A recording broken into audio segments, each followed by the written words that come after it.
Okay, should be live. Let me know in the chat how the sound is. Let's check. Seems to be good. Please hit the like button. Really helps fuel the algorithm. Please subscribe if you haven't.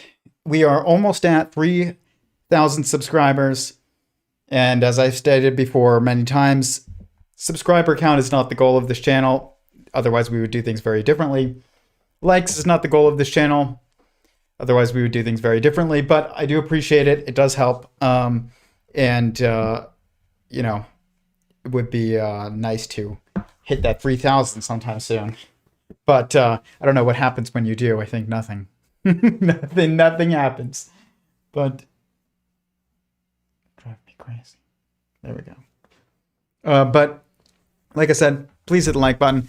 Comment any questions that you have in the comments below or in the live chat, and we will get started. It should be a pretty quick stream. New managing moderators. Okay, let's see. Oh, YouTube is giving me messages about new things that I don't care about. So, should be a pretty quick stream tonight. I want to talk about another discussion that Lee Cronin had with Robinson. I'm not even going to try and pronounce his last name. I know I'm going to mess it up. And out of respect, I'm not going to try and pronounce it. But the link to their full discussion is below. It was called Lee Cronin, The Chemistry of Life. It was a good talk. And I want to talk about some things that I definitely think Lee is really correct on, and gave some great analogies regarding AI. Is really kind of just puts it into the correct context, I think. And then also some terminology differences that I would have with him, and why I think those differences exist, and maybe possibly how those can be reconciled. So without further ado, this is the talk. And oh, man, they changed everything here. Default view. Theater mode is different now. Theater is like full screen. Whoa. Okay. All right. Well, we'll see how this goes.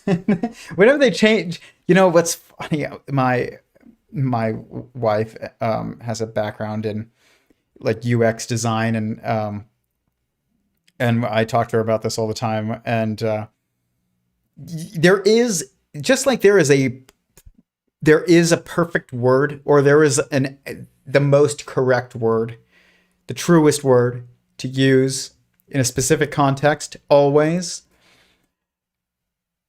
That's true of UX design, I believe, as well, at least for the majority of people. And that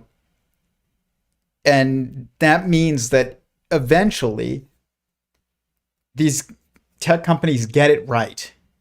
But they still need to change, because if they don't, then, people have to justify their jobs, basically. And so that means that when they do get it right, it is eventually someone's job to screw it up and make it worse. That's like their job. Because otherwise, what if your boss came out to you and was like, hey, what did you do? It's like, nothing. I haven't done anything for a year. I just make sure that everything still works that I made a year ago because I got it right a year ago. It's like, well, okay, I guess we don't need you anymore. But eventually somebody is going to be there that needs to justify their job, and they're going to change something that was already done as well as it could be.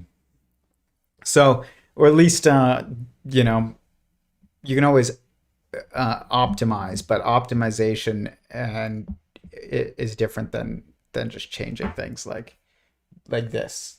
Like, this theater mode is awful. Somebody changed this and was like, what if we do it like this? I hate this, because it's the same as that. There's no difference. Somebody screwed it up. and it was their job to do it. And they're like, it looks better. It does. If you don't have full screen, then yeah, this will be what you want. But if you also have full screen, then you want something in between what there was, when it's not in theater mode. This. I don't know. Just seems different. Anyways, side tangents, you get them for free. But first clip. I have done some streams before on Lee Cronin's work with assembly theory, and also Sarah Walker's work. Sarah Walker is a professor at ASU, I believe, in Arizona State University, which is funny because it's just made fun of as like a party school that's not serious. I'm from Arizona. I went to NAU, which was the hippie school, which is Northern Arizona University, and it's in Flagstaff, Arizona. Phoenix, Arizona has ASU. It's like the party school that's seen as like not academically serious. It's joked about all the time. And not saying it's not serious. Sarah Walker, I think, is one of the leading, I guess, professors in academia when it comes to advancing science forward and reframing our more base scientific assumptions. I think she's doing great work. So, but that's what's funny about it is I think she's one of the better professors out there, and she's at one of the schools that's the butt of many jokes. I'm from Tucson, Arizona, which is where the U of A is, and that's like the Arizona school in everything, sports and academics. But anyways, again, you got side tangents for free. This is the first clip. I mean, what I'm asking right now is, why am I here? Not in in a kind of metaphorical sense. I'm asking, why does biology exist? I'm a chemist. I'm a chemistry professor, and I'm trying to understand, why does biology, with all its chemistry, exist from the chemistry I know? And the gap is so big. I found very interesting, and that's one of the reasons why I've kind of dedicated my life, I guess, to some degree, because I'm so confused, to asking that very simple question: is what turns sand into cells?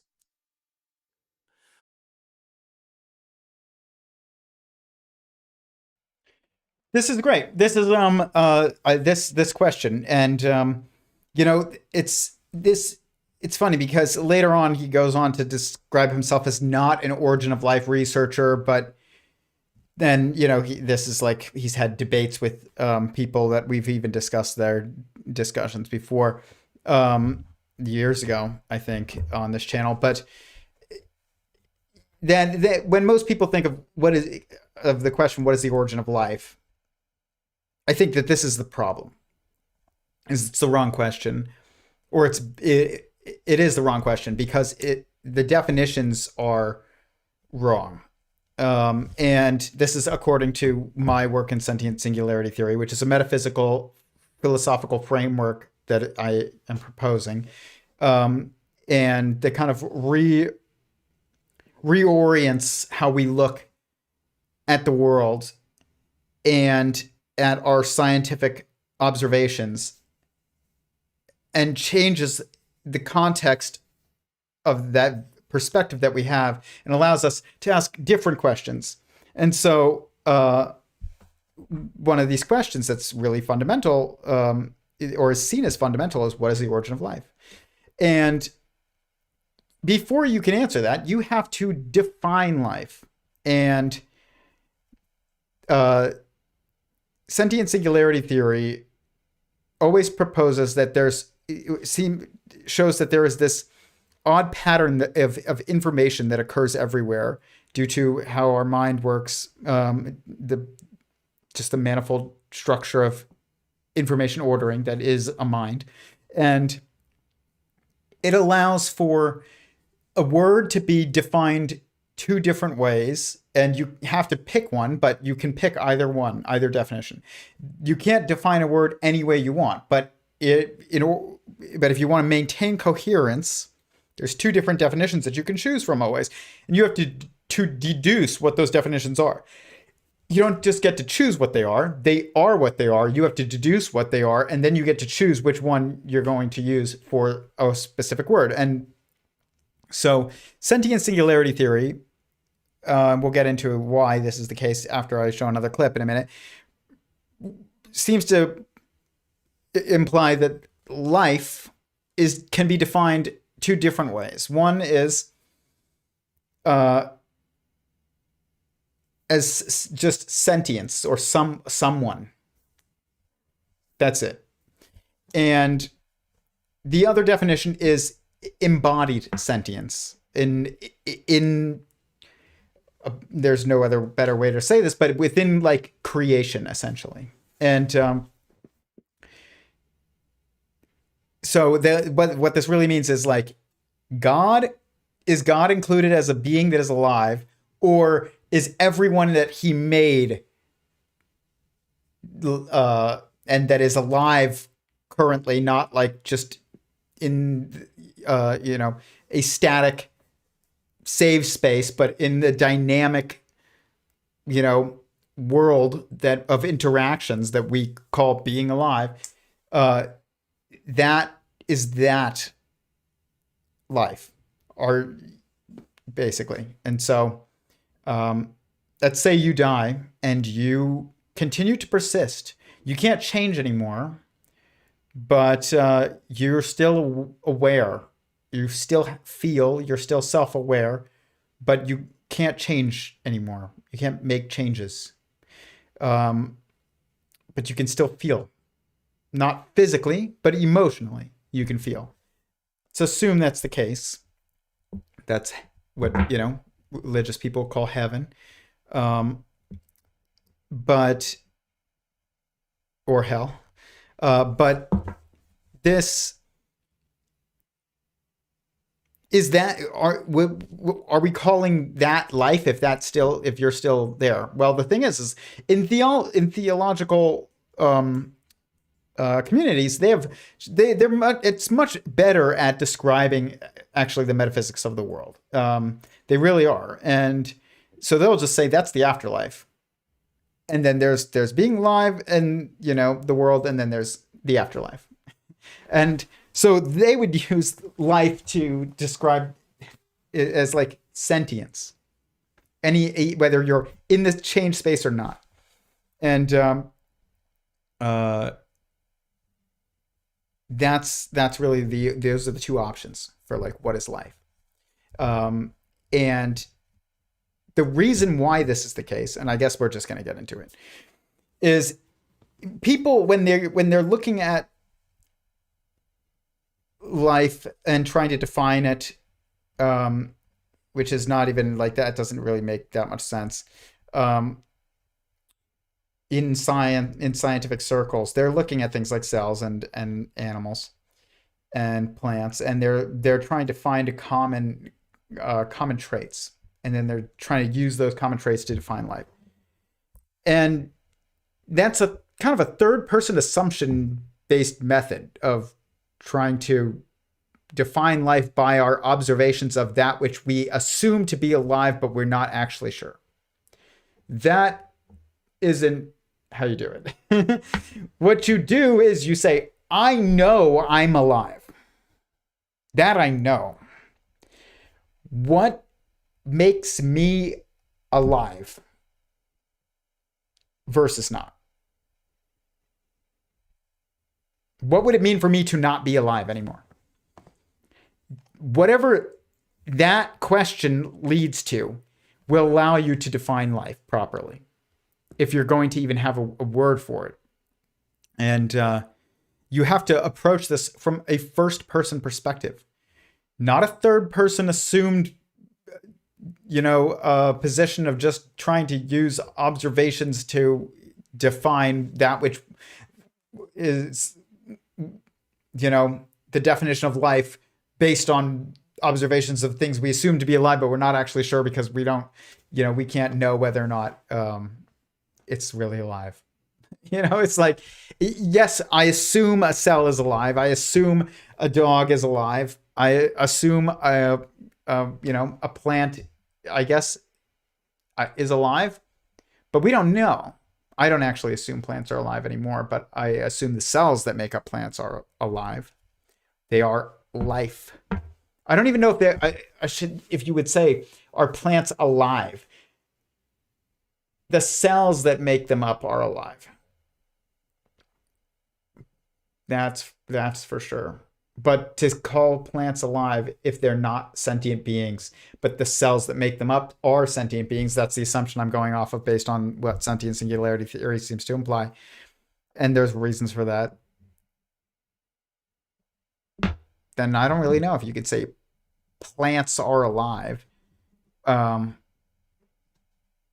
mean, I guess you can, but it just changes how you look at what that means. This is tough. Like I've said many times on here, is our entire scientific or secular terminology that we've built is built on false assumptions. And this is true because they don't even have the definition of life laid out. And Lee Cronin is somebody who's trying to think about this differently than most of the current, default narrative professors, I guess you could say, are trying to do. And I admire that. But this is where he goes with it. And even he is, gets a little, it's not, he doesn't go with it first person as much, but he's starting to get there. So we have 2 clips on this. All right, here we go. Let's just park that for a second. Say, well, why is life here? Well, there's evolution, and there's chemical evolution, and there's a need for certain processes to occur for evolution to break the barrier, but from kind of sand to kind of genetics. And so I think what predominantly people would think about, say, like, the genetic world, or the peptide world, or the kind of, and then the metabolic world. So you've got these kind of different worlds going on, and maybe I would introduce another world which I think is not used enough, which I think is interesting, which is the self world. No, never used that before in any. I don't think exists. So you have kind of like metabolism, genetics, proteins, and self. Now, the self people will be about cells, but I think it goes more than that, because when matter has a self, matter can become alive. Bingo. Sentient singularity theory, guys.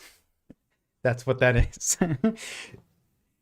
Sentient singularity. You are a sentient singularity. Someone. Not just something. Matter. It is not alive. It's something. Matter. It is someone. It's alive. Okay? Or I guess, I don't even know if I want to say it, but I'm alive. This is because I have self. I am someone. I'm sentient and I'm singular. Someone. This is an internally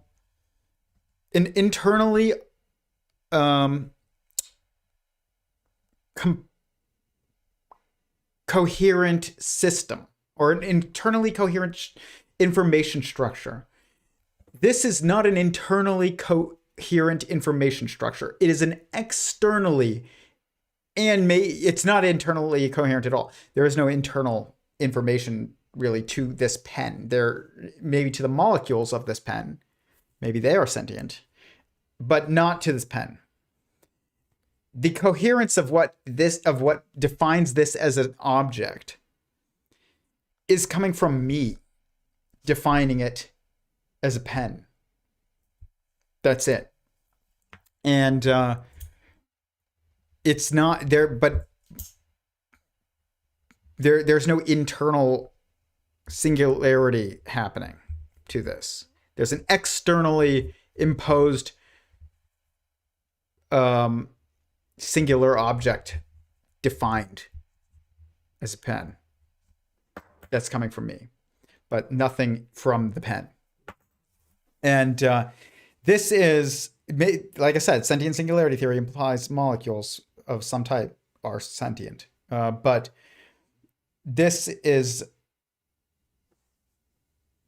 what he's talking about is something that is inevitably going to be the future of understanding how to push science forward.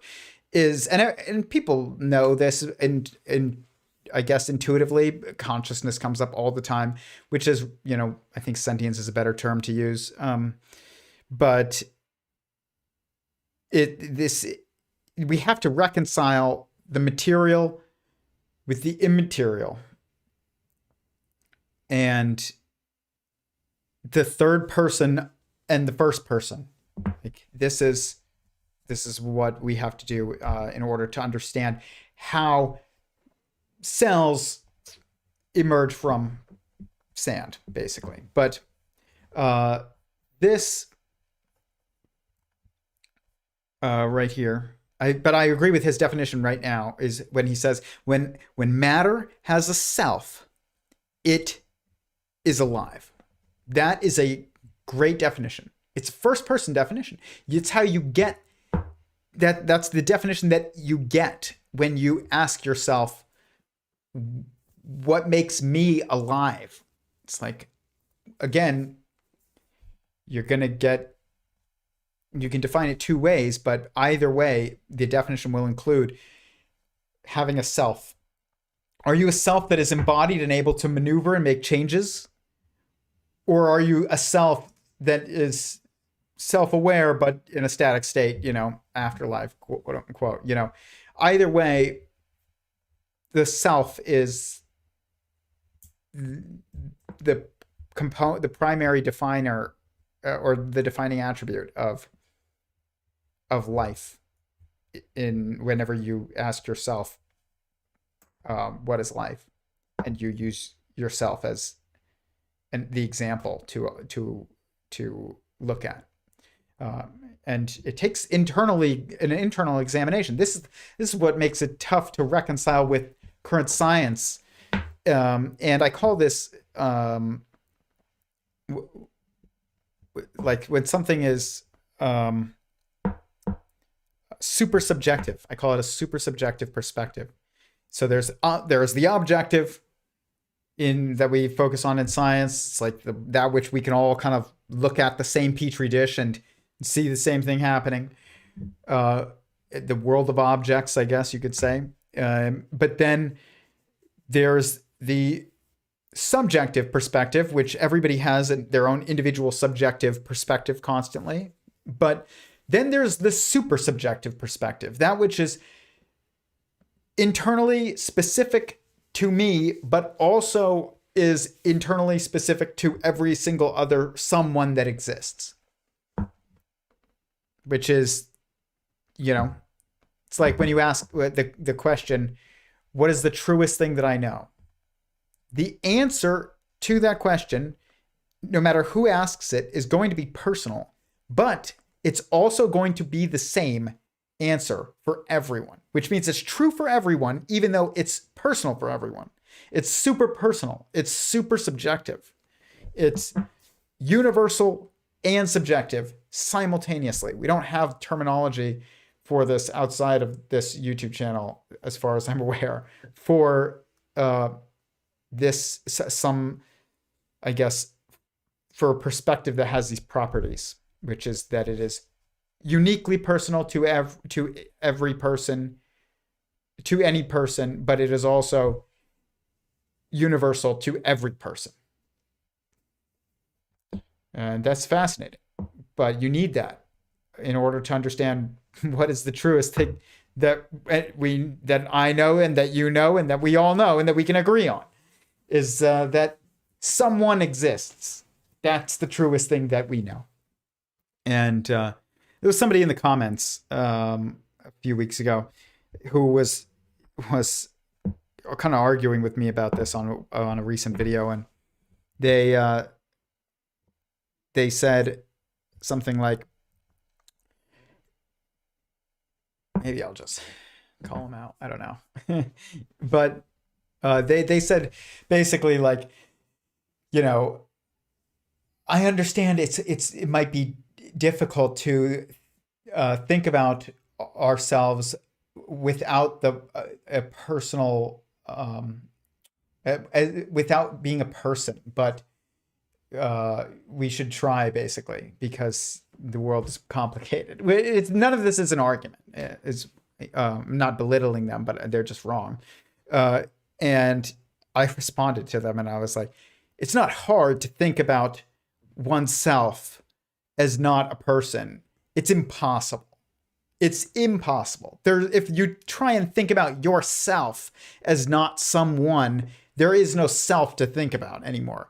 Can you think about your body as something? Yes. Can you think about your cells as a collective assembly? Yes. But can you think about yourself as someone that isn't a person? No, that doesn't. It is a contradictory statement. Doesn't make sense. When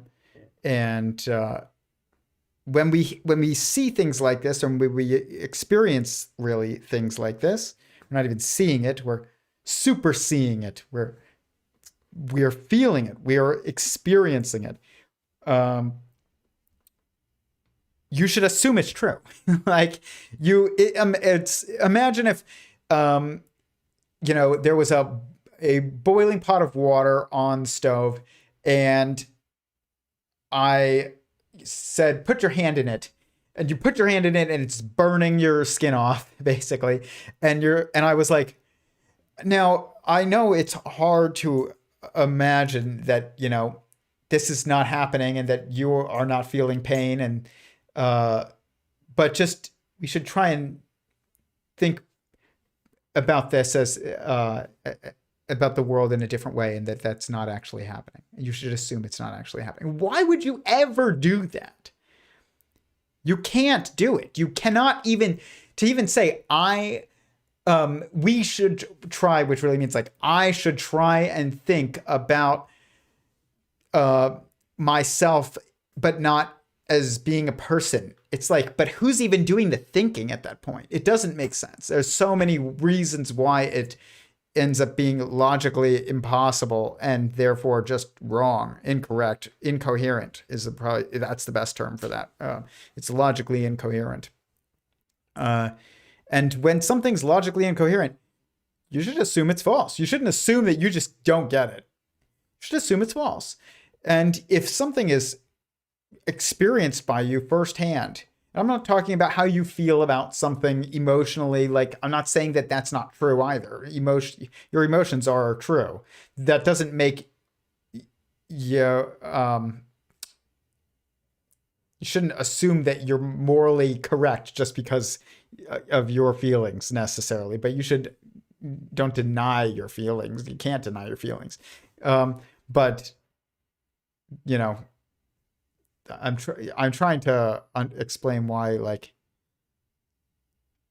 because we have this cultural phenomenon right now in political, what isn't political at this point, discussions of just like, is it your truth or is it, the truth?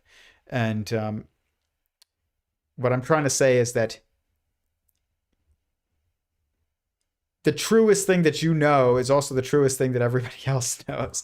The truest thing that I know is that I am. The truest thing that you know is that you are. And you shouldn't deny that. Like, if you did that, you're denying literally the truest thing that you know. You can't know anything. Like, there's no one to know anything if that's not the case. There's no you. It's just logically incoherent. But let's go to the comments.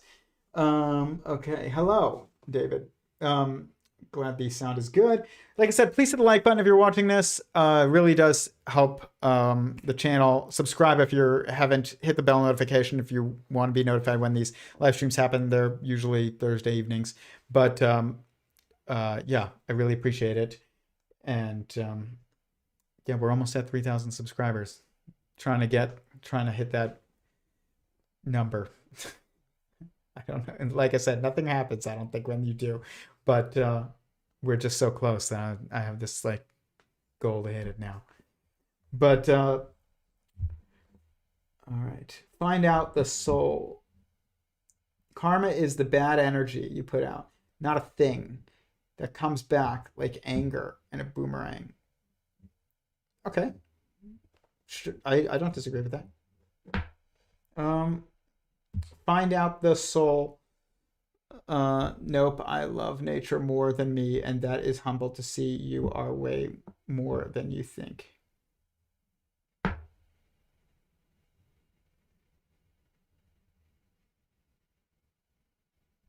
You know, let me say this. As somebody who has like a background and a personal passion for zoology and ecology and biology, like that was my original field of study in college, and I changed it because I was just disheartened by the field. But I still participate in and work with zoologists as just a side hobby, and I always will. And I am somebody who would have always said I love nature, you know, and I would still say that. I changed. I don't think we use the word love very well, but I think it's accurate to still for me to use it and say I love nature. I mean, that is like my primary passion outside of this, and actually personally I enjoy that as my primary like hobby and passion is the study of nature, primarily like herpetology and zoology. But herpetology is the study of reptiles and amphibians. Western green mamba, my favorite animal. It's an amazing snake, but very, very, very dangerous. Very, very, very beautiful though. But this is so I am somebody who is like that, but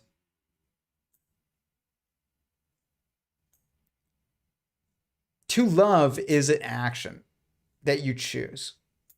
It's not a feeling that you have. And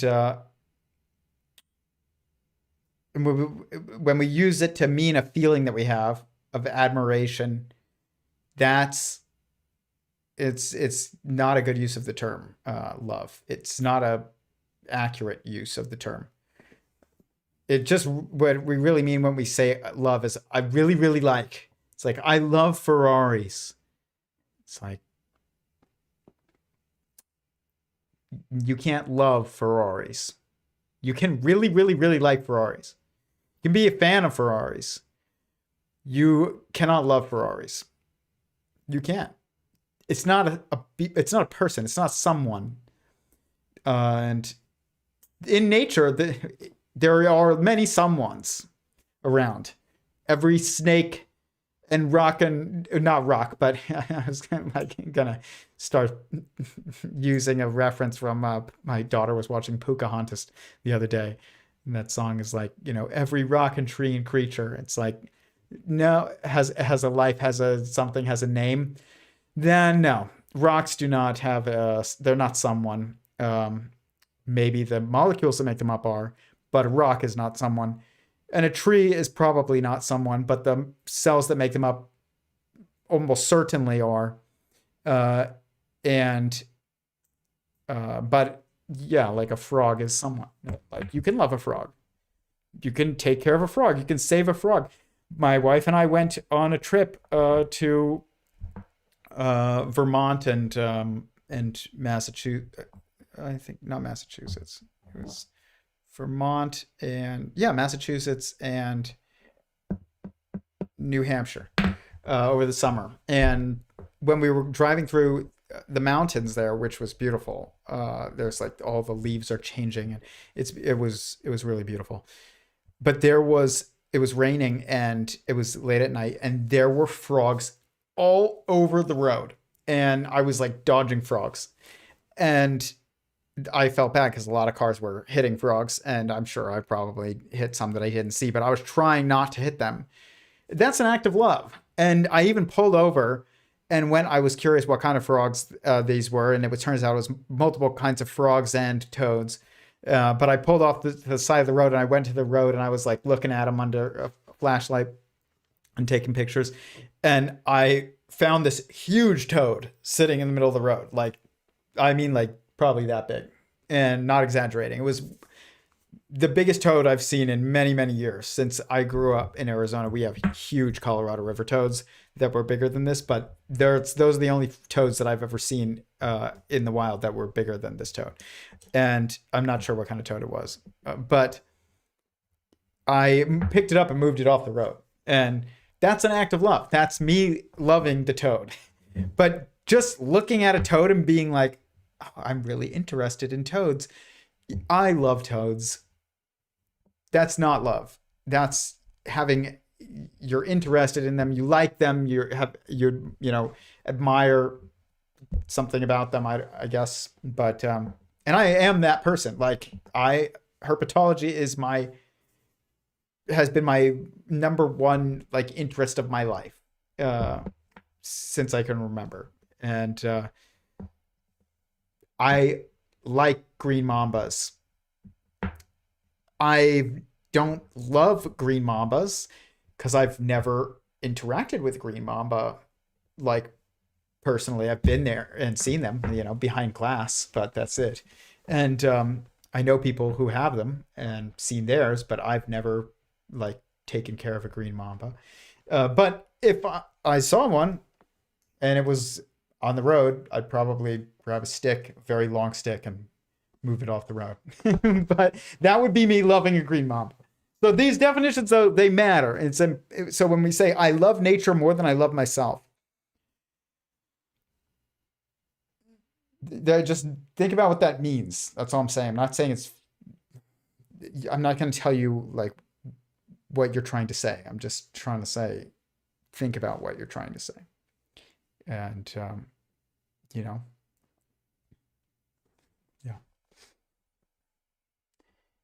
Find out, like, we are part of nature too, we're meant to be part of nature. We can make ourselves more apart from nature, I guess you could say, or more hostile, unnecessarily hostile, but or just destructive, unnecessarily destructive. But we are not apart from nature. We are a part of nature. I think that's a much healthier way of looking at the world. But I am somebody who really likes, see, I did it, going into the wilderness and seeing nature. So I understand. Are we different in our humanity? We are like plants. Are we not? No, we are not like plants. So why put that shade that don't share the sun? I don't know what you mean. Plants probably not someone, at least most plants. This is according to what Sentient Singularity Theory seems to imply. The cells that make them up are probably, but I say probably because you can't know whether or not someone else is actually alive. You can only know whether or not you're alive. We can look at someone else and assume it is someone else. And if they are someone else, then they're alive. But you don't actually know. I assume my dog is alive. I assume my wife is alive. I assume that even the people who I'm talking to in this live chat are alive. But I can't know. You can't know I'm alive. But I assume you think I'm alive. Otherwise, why are you watching? But yeah, but the reason why this, in Sentient Singularity Theory, there are these levels. Okay, let's look at this.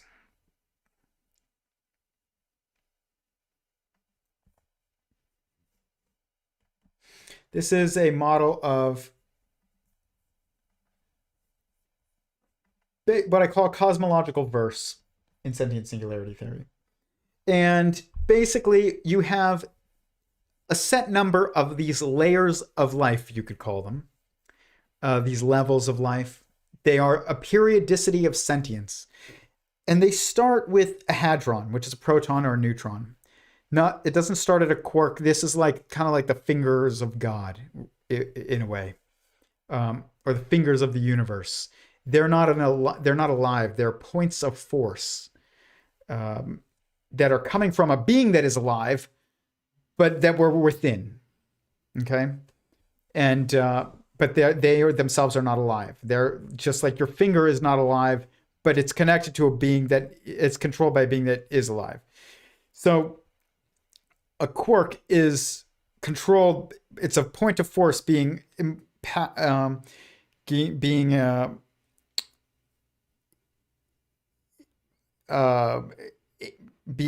enforced, I guess, by a being that is alive, but that is someone, but that is itself not alive, just like a finger. But then you have the first life form in the universe, I guess you could say. And that is a proton and a neutron. And that is an assembly of quarks. And an atom is the next level. It is an assembly of hadrons. A molecule is an assembly of atoms. A cell is an assembly of molecules. An organism is an assembly of cells. A family is an assembly of organisms, essentially. And a caste or tribe, even you could say, we don't really have the best term for this, is an assembly of families. And then technology eventually, I think, there will be a technological sentience. It's not AI as it currently exists. It will be more like the internet wakes up one day. And I don't even think we have to try and do it. I think we are naturally creating these circumstances for it to occur. I don't think we should try and artificially create it. I think it will cause way more problems than letting it happen naturally. And I know people will try and do it because some people acquire knowledge before that allows them to figure out that they can do something before they acquire the wisdom to figure out whether or not they should, as Jurassic Park showed us so well. But this, it's not ChatGPT. So we're here, basically, somewhere in this zone, in the evolution of the cosmos right now. And then you get here, and then it repeats. It makes another one within itself. It replicates. The universe replicates within itself, basically, by self-simulating, but it's not simulation. It's a recreation. It's a replication. And that's for another day. But the question is, that Lee Cronin is asking is, how do you get cells from sand, basically? How does this step occur after this one? Well, the same way that this step occurs after this one, which is odd. How does that happen? And that's not something I actually think I'm going to get into tonight, other than to say I think that there's a metaphysical process that occurs that occurs once, and I think that there was a first cell, and that cells only evolve once in a universe. Like the first cell happens one time, and then it, evolves. Well, I guess in sentient singularity theory, evolution is two-part. There's adaptation and ascension, and which is this also kind of like in a mathematical terminology, I call it replication and stacking. And so basically, when you have sand, which is really molecules, is what we're talking about. Molecules go through chemical evolution, which is chemical adaptation, really. And there's also atomic adaptation that occurs in a side of a star. And this is all adaptation. Adaptation is the changing of something due to outside pressures, basically, is adaptation. And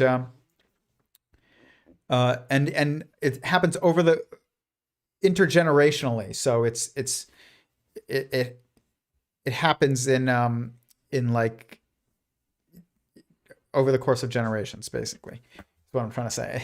This is tough because, again, we have changed our terminology around this. They used to call different elements, what we call them elements now, they used to not call those elements. They used to call them species of atoms.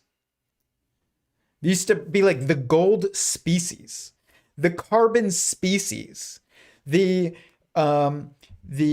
nitrogen species. They didn't call those like elements the same way commonly that we do now. Elements of were like earth, wind, water, fire, like, and there were species of atoms. And that made a lot more sense, actually, in my opinion. And then there were species of animals.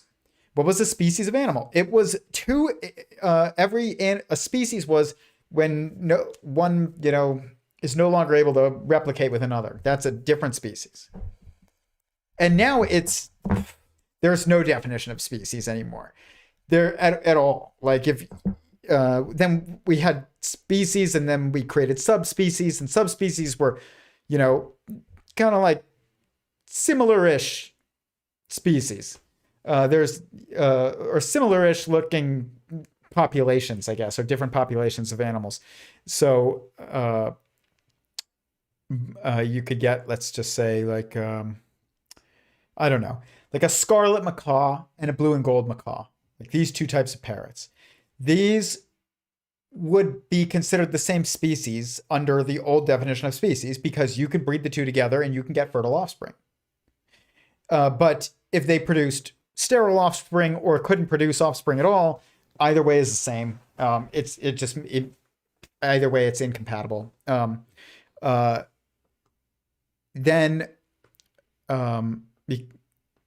they would be two different species. But because they're able to create fertile offspring, they would be considered different. They would be considered the same species a while back. Then they were considered two different subspecies of the same species, and now they're just considered two different species. And this has been going on in every single type of animal on Earth. There is a type of animal called the water monitor, an Asian water monitor.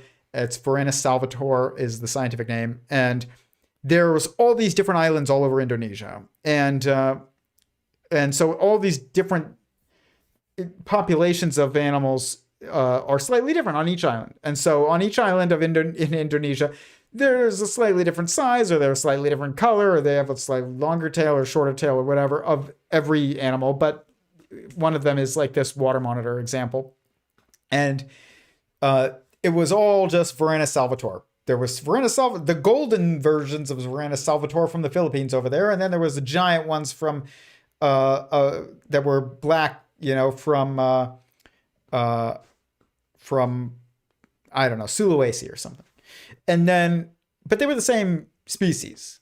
And then they made them different subspecies. It's like Varanus salvator Kamingi and Varanus salvator. And then they just changed them to be different species. Varanus Kamingi and Varanus salvator, and they're now different species for some reason. They've done this to countless animals. And the reason why, and this is a very funny way to bring this back, is people need to justify their jobs. It's the same exact reason that somebody has to make a worse model, a UX model or a UI model, user interface model on your cell phone every few years. They change something that was already as good as it could be, and they make it worse. And then they know it's worse because 2 years later they change it back. And then 2 years later they change it again. And 2 years later they change it back again. And they do this because somebody's got to justify their jobs, but they also eventually realize that there is a right way to do something, there's a best way to do something, and that they had done it already. And if you have an iPhone, probably a Samsung, and any kind of phone, you know this. And I have an iPhone, so I don't know what happens if you don't have an iPhone, but I'm sure it's exactly the same. And if it's not yet, it will be, but I'm sure it probably is exactly the same.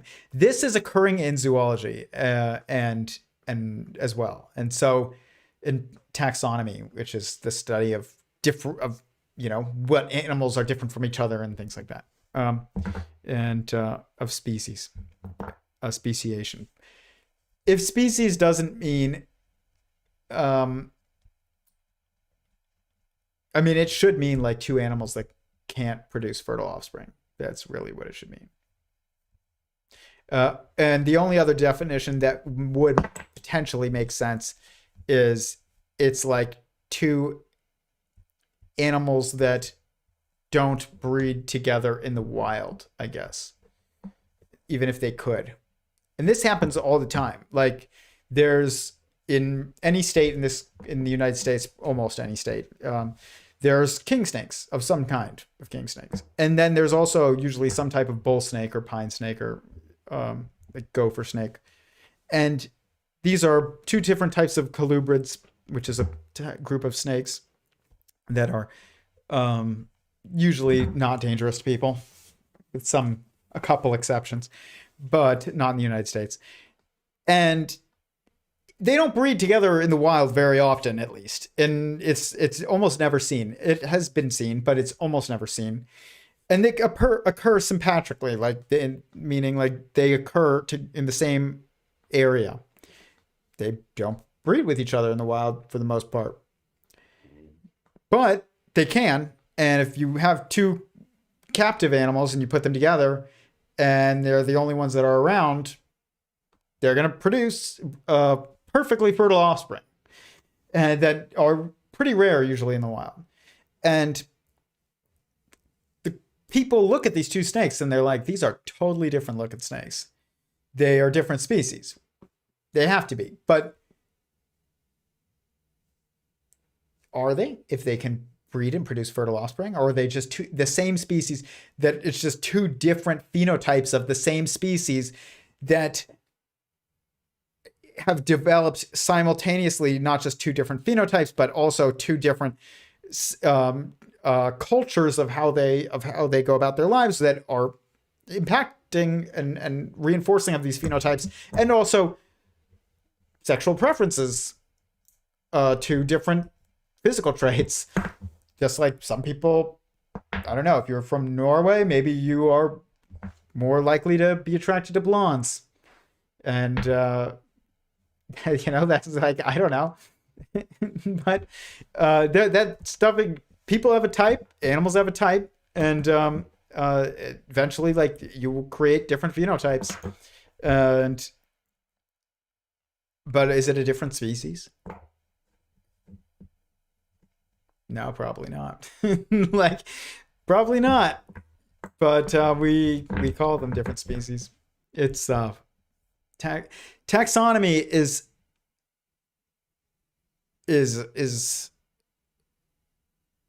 something that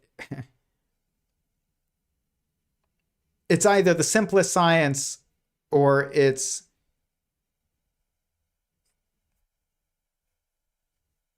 I don't know, or it's not a science. Like that's what it is. It's like, can two things breed and produce fertile offspring? Yes or no? No? Okay, they're not the same species. Yes? Okay, they are. They just look really different. There are species that look species. There are types of snakes and types of animals in general that look so incredibly different. They are from almost opposite sides of the world, sometimes opposite sides of the world, and they can breed, produce fertile offspring. And you're like, how is that possible? Because it's not about how you look. Like it's clearly not, people have a very wide range of phenotypical like traits, or at least, manifestations of those traits. There are tiny, tiny, dark-skinned people in Indonesian rainforests. And then there are like giant blonde haired, blue-eyed people from Norway. Like, it's still the same species. And they look very different, like incredibly different. There are people with almost no hair on their body. And then there are people with hair everywhere. There are people with perfectly straight hair. And then there are people with incredibly curly hair, and it's every single hair. It's like phenotypical traits cannot be used to clearly to define species. And they were for a while. First it was, can they reproduce? Yes or no. Then it was, well, phenotypical traits. And then it was, well, genetics. Now we're doing genetics. These two are not genetically the same. Okay, what like, how genetically different do they have to be in order to be two different species? It doesn't make any sense. It's just somebody has to justify their jobs. There is a right answer to things. And when we get the right answer, that's a good thing. And, you know, should just leave it. Leave it alone. Don't change YouTube's UX just because somebody needs to justify their job. I'd rather pay somebody who is like, you know what, we got it. We're not changing it. Who guards the software from people who just have to meddle with things. I'd rather pay that person more than pay somebody to come in and screw it up and change it just because we, you know, might as well.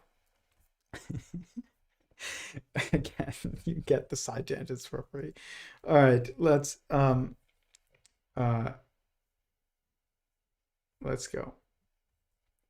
My point is about I was going to get back to this. Why are trees and plants not sentient? In sentient singularity theory, there is I'm proposing that there's something that I call a pseudo singularity. That is something that looks like someone from the outside to us, but is not. And that is like it's an assembly of someone's, but it's not someone itself. An example of this on the human level, or above even the human level, potentially, I guess you could say, is a corporation. Okay. Another word for and so a corporation is it a singular entity? Not internally. It doesn't have a singular internal self that exists, but it is composed of a bunch of selves that do exist, which are the workers, the people who are the employees. And it also has a, you know, definition that is singularly imposed from the exterior by people who know the brand or whatever, you know. That's Coca-Cola. But Coca-Cola is not aware of Coca-Cola. It's not aware of anything. But but it behaves almost like an organism does. And I believe that this occurs on a cellular level as well, where the cells are the employees of basically a corporation. And I call this a corporism. So what I believe plants are, or at least most plants, are, I believe, corporisms, not organisms. Corporisms. They're what I call a pseudo-singularity. A corporation is an example of a pseudo-singularity. I think that plants are also an example of a pseudo-singularity. And I don't know if all plants are.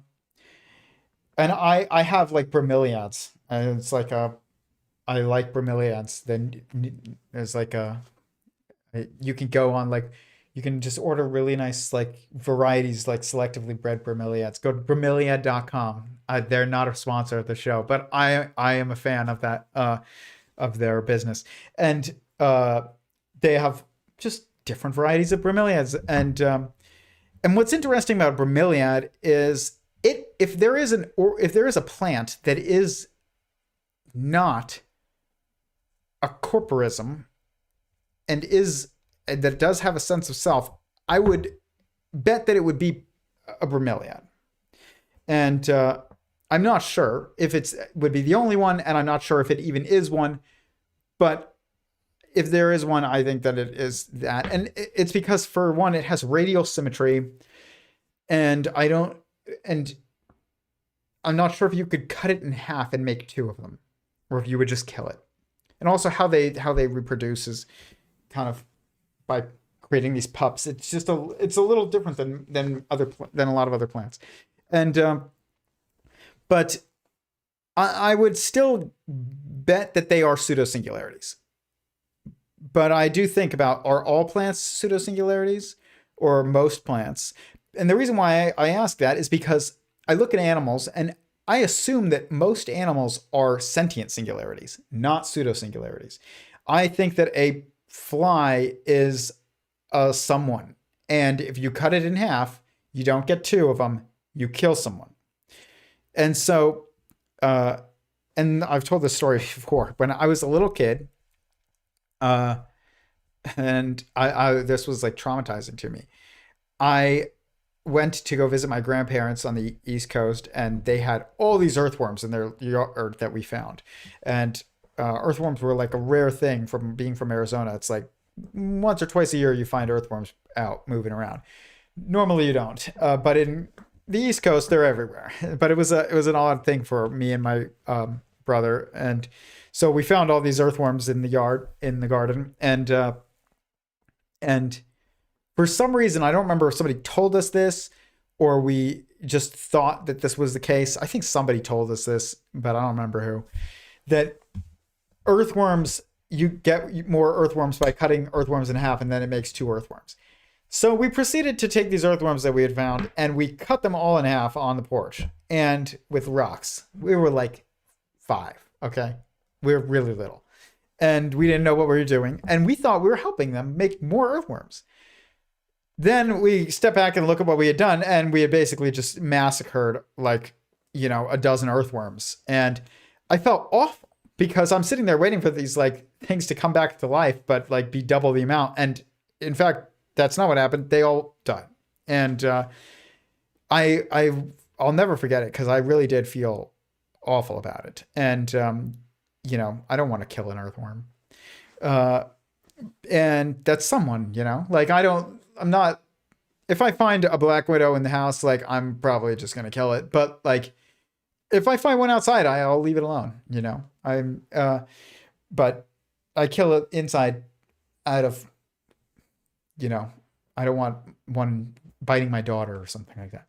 And, but I don't want to just kill unnecessarily. And,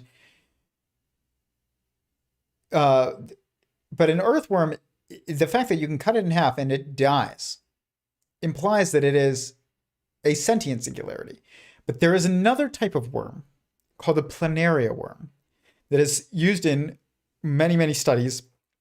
There's 2 worms that are very commonly used in biological studies and science, and one of them is called a planaria. The other one is called a C. elegans. And I think C. elegans is a sentient singularity. I think if you cut one in half, it's dead. But a planaria worm, if you cut it in half, it makes 2. In fact, if you cut it into 100 pieces, it makes 100 worms. That doesn't jive with it being someone. It implies that it's like a corporation. You can take Coca-Cola and you can split it. And now you make 2 new corporate entities, and maybe one of them is Pepsi. And now instead of 1 board of directors, you have 2, which is like the brain of a corporation. And it forms another brain. And it's funny because people look at this and they're like, this planaria worm, and they're trying to use them to study Michael Levin, who's absolutely brilliant. Again, another person really pushing science forward. But I think his planaria worms and his xenobots are actually misleading a bit about like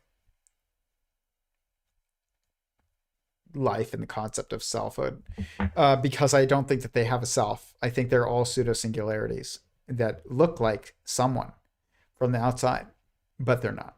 Just like a corporation behaves like an entity with internal coherence, and it doesn't have it, meaning it doesn't have a self. And I think plants are this, at least most plants. And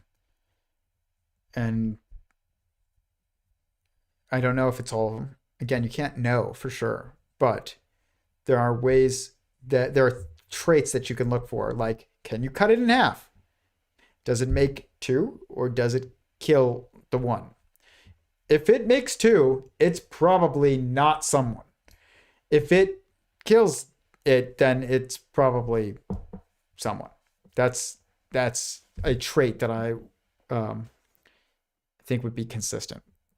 And so, you can't cut my hand off and then make another human from my hand, and now there's two humans. Like, that's not how this works. And yeah, there's someone that's me, and eventually, like, if you cut me in half, then that's it. And so I don't think a planaria worm and an earthworm are very different. Very, very different. They are as different from each other as I am from Coca-Cola. It's just hard to see. That's what I believe. And I think that plants are corporisms. That's not a judgment. And you know how we know this intuitively? Let me explain how we know this intuitively. Because vegetarians exist. And if plants were the same as animals, then there wouldn't be vegetarians. They just wouldn't. Like, why is vegetarianism, even if you are like in a theist and you're a religious person and you look into the Bible and God intended for us to be vegetarians, but then we didn't want to be vegetarians because steak is delicious. And so then we had to be as ethical as we could be about how we handled, killing of other sentient singularities on our level. Whereas cells are not, a single cell is not a sentient singularity on our level. It's a sentient singularity on the level below us, just like the cells in your body are on the level below you. You are stacked on top of them. You're stacked on top of the assembly. This is why I call it replication and stacking. Is like, so in this model of this moving this way, kind of, let's say on the organism level right here, moving this way or that way is going from a fish to a bird to a human to a earthworm, etc. All here. But going down, you have cells. How do you get from an assembly of cells to an organism with its own sense of self? An assembly of cells with each with their own individual sense of self. With how do you have a sentient someone stacked on top of that assembly? That is the question. That is the question of how do you get from sand to cells? And I think that it's not something that we can do on our own. I think that it's something that happens when the conditions are correct, and also at the choice of God. I really do believe that.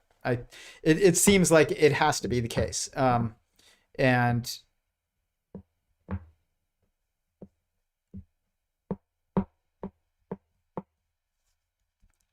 I mean, if you follow the metaphysics that I explain on this channel about even like the origin of multiplicity, seems like it had to be a choice. Like this is just as much of a choice, is because every partition of sentience from the initial all-encompassing sentience that is sentient existence itself, which is God, every partition of his will that he creates or makes within himself, partitions within himself, has to be a choice, because oneness is the default of existence by definition.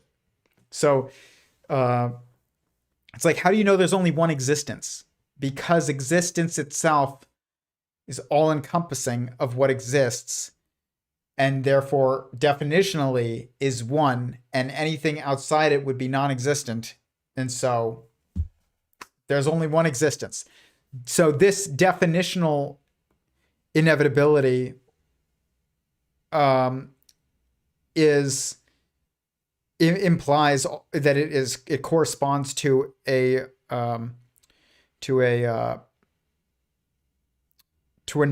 natural trait as well of existence, so of God. So that means like the choice to partition himself is into multiplicity is always a choice, because it's like as much a choice as swimming upstream. Like you have to swim upstream. You do not float upstream. You float downstream. If your definitional nature is that of oneness, then to make another within yourself by partitioning yourself is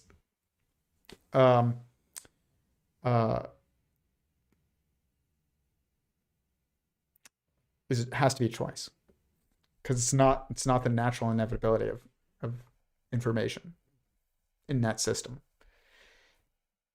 I hope that makes some sense. But anyways, that is what has to happen every time that we have this stacking event, or this ascension event, which I think only happens once a level.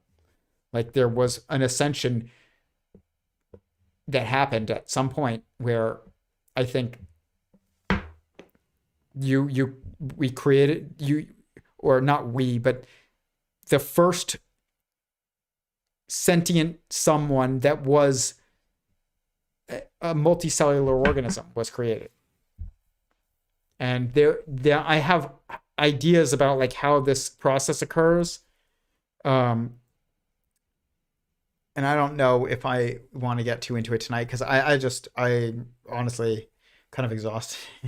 It's been a very like dreary and very, very cold week here, and it's getting everybody like in hibernation mode. I can feel it, but it's also just I've had a lot to do. But we will get more into it, and just recognize, and that I recognize that it is speculation, but your assumption that I'm alive or that I'm someone is speculation as well.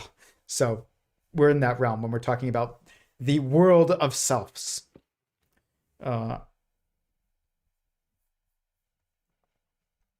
Okay. Wondering what you think of. Okay. Yes, because simple, what do you say to good is? What is good? What is good? Oh, this is another discussion. I can't get into this right now. I will though. I have, like, morals are a big part of what comes out of a metaphysical framework. But yeah, there you can search it on my channel, and you will find many streams on it, and I will do more, but I just don't have the time. Not a zoo with the anger. Look at the good. I don't know what you're saying. The atoms and cells are sentient. Part of your theory is something I still don't understand. What is there not to understand? Have you looked at a cell under a microscope? It looks like a little animal. Like it eats and moves and interacts and grows and dies. I mean, it does everything that we do, basically. What is confusing about that? I understand atoms and molecules are difficult for most people to comprehend as sentient beings, but that's because our education about what an atom and a molecule look like is very, very, very, very, very simplified. It is simplified to basically be a like 2D, like static model always. That's not what it actually looks like. And it's also important to recognize that timelines are like matter as well. Like you have to look at something over the course of its life in order to see similarities. And sometimes the course of its life is a long time. Sometimes it's a very short time compared to the timing of how long our lives and what we and the timing of how we go about the various activities that we go about in our lives. So it's more an observational problem, is what I'll say, with atoms and molecules for most people, and it's definitely an educational problem. But you can do this with cells. Here, let's look at this. We go to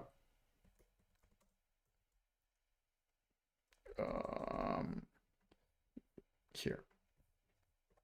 We go to Kurt Jaimungal's channel.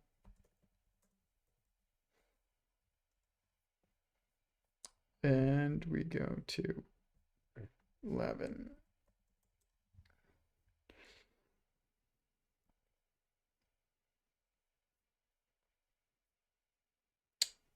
Where is that?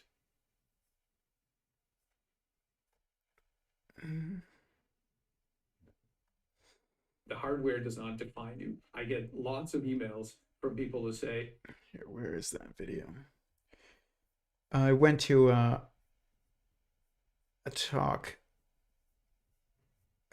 Michael Levin gave at Mindfest earlier this year, and I'm not sure where it is.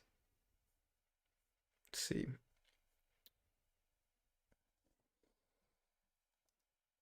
Cells. Michael Levin. Let's see.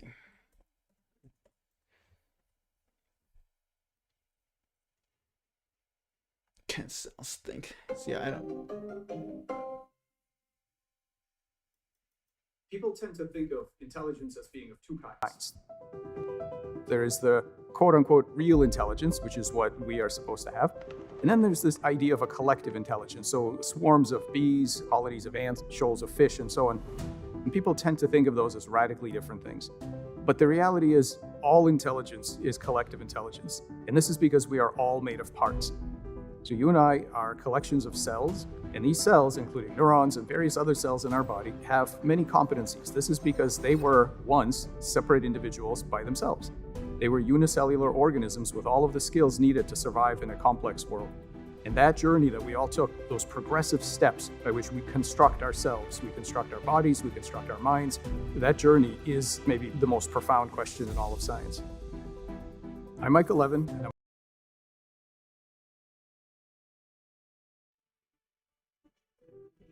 Okay, so that's not exactly what I'm trying to find, but there's a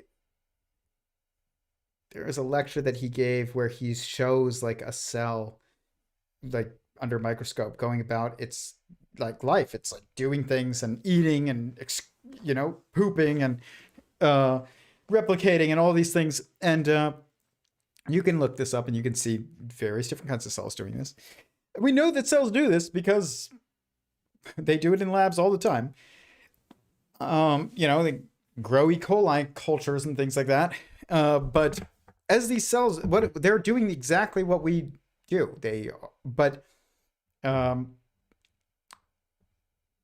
And so I don't understand why that's hard to understand, unless you just haven't watched that stuff enough. But in which case it is, again, it's an observational, I guess, an educational issue, but not to the same degree as like molecules and atoms, because the issue with molecules and atoms is you can't just go easily watch, a proton and a neutron going about their lives, like, and an atom and like molecules, like it just doesn't look the same to us in the way that we currently can, I guess, observe. But that's partially a timeline issue as well. Like, yeah, that's partially a timeline issue. I mean, but decay, like there's an element can decay away. Like it can die. It just takes time. Sometimes it doesn't take very long. Sometimes it takes long. Depends on the type of element. Depends on the species of atom. Turtles live 100 years. Flies live a few weeks. If a fly tried to observe a turtle going about its life, it would probably never even live to see it eat its first meal. Like that's what it would. I would see it hatch, and then it would see it walking around maybe, and then it would die probably before it even saw the turtle find food.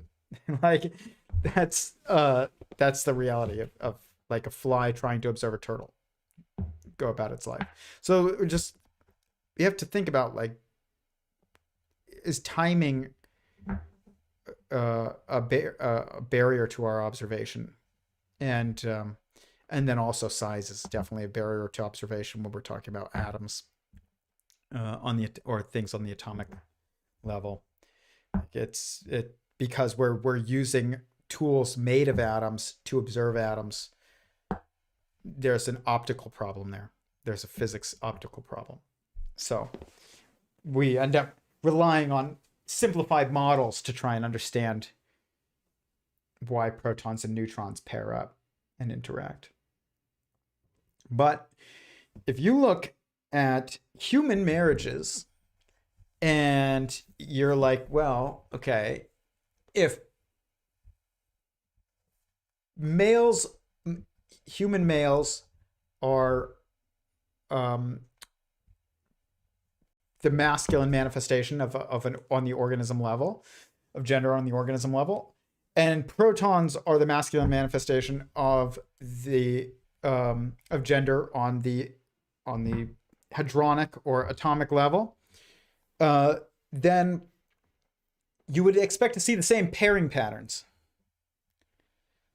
potentially, and neutrons would be female on the feminine manifestation of gender on the hadronic level. Then you would probably see pair bonding patterns that, and this is assumption, but pair bonding patterns that are similar. And the question is, do you? And primarily, yes, actually. Like, and one of the examples of this, and this is, again, I'm not saying that all of this is universal. And I'm not saying that this is absolutely correct. I'm saying this is what we can observe, is you would expect that when we look at human marriage patterns across the world, there's cultures where the primary culture is always one male, one female. One man, one woman, that's marriage. Sometimes it's one man, multiple women. But it's never one woman, multiple men. Doesn't matter which culture it is across the world. And even when they have, when these cultures have existed independently for at least until the creation, at least past the creation of marriage in their culture, which is it is an inevitable it's the building block of civilization. So any human group that does not I guess even discover marriage is a better way of putting it than create marriage does not become civilized. They stay as hunter-gatherers forever. But any culture that moves beyond hunter-gatherers is going to have marriage structure that discover that the marriage structure is primarily one man, one woman, sometimes multiple women, one man. This doesn't occur in protons and neutrons. Yes, it does. And I think there's maybe one exception to this. I haven't looked in a while. But where there's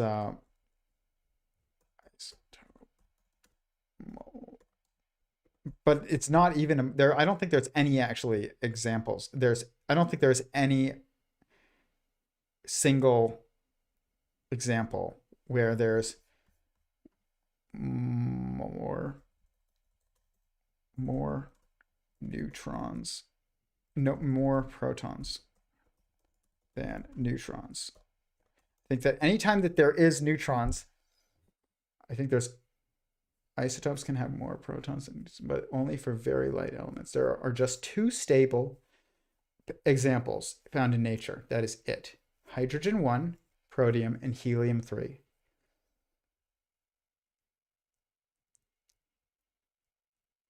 So there's one example, really, because hydrogen-1 doesn't count because there's no neutrons. Helium-3 is the only example in nature, apparently, where there's more protons than neutrons, which would be like marriage where there's two men and one woman. One example, helium-3. I don't think helium-3 exists even on Earth, though. Helium-3 is a stable, non-radioactive isotope of helium with applications in clean energy. It is extremely rare on Earth, but is abundant on the moon. This is where they're like trying to mine the moon for it.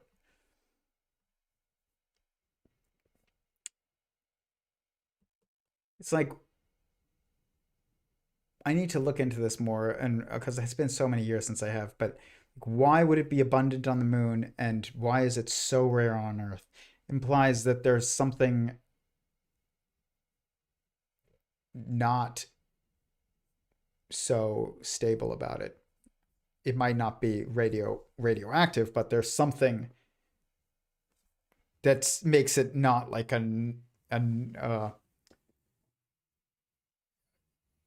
guess natural. I don't want to say natural, but there's something up with it. Why is it so rare in a system of growth? It seems to be apart from it.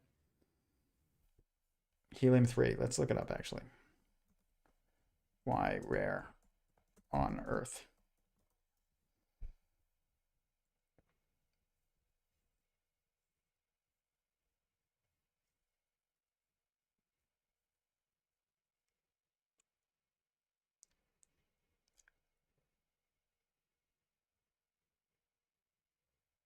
Interesting. Solar wind is the primary source. Most of helium-3 in the solar system was created during the Big Bang and deposited on the surfaces of bodies like the moon by solar winds over billions of years. Earth's protective shield it from the solar wind, preventing significant amounts of helium-3 from accumulating on the surface. Interesting.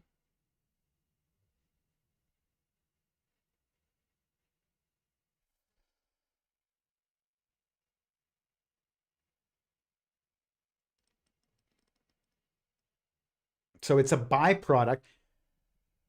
On Earth, a small amount is produced by the beta decay of tritium, a radioactive isotope of hydrogen. But tritium itself is scarce and expensive and is so is a very minor source. Interesting.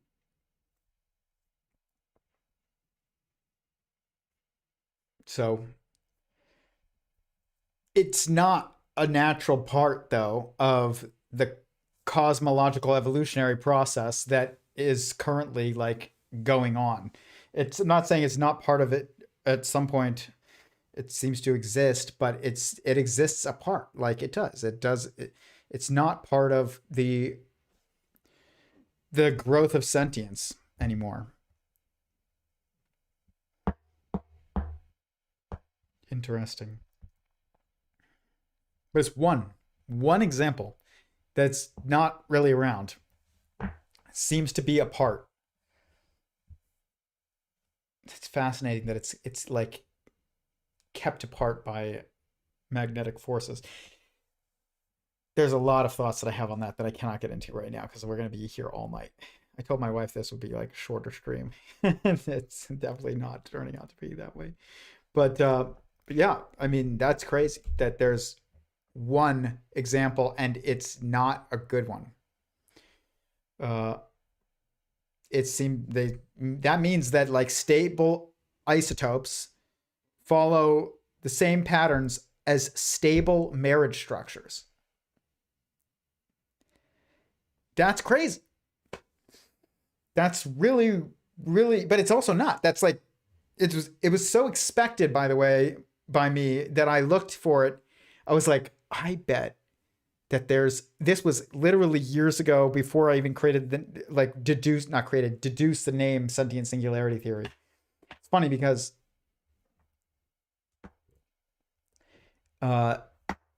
later on in this talk, Lee Cronin is asked what is assembly theory, and he says, I created sentient singular. He says, I created assembly theory. I did not create sentient singularity theory. I am deducing sentient singularity theory. It's a very different way of thinking about it, even. And I think it makes sense a little bit in some ways because we'll get into a bit more, but like what he is calling objects and things like that is a little bit more. It's not as much about the self. It's not as fundamentally true. It's more subjectively true. It's not that it's not true. It's just like, is this pen a pen? It's like, yes, to me, because I can use it as a pen, but and it was created to be a pen for me. But to a fly, is this a pen? Like this? No, this isn't anything to a fly.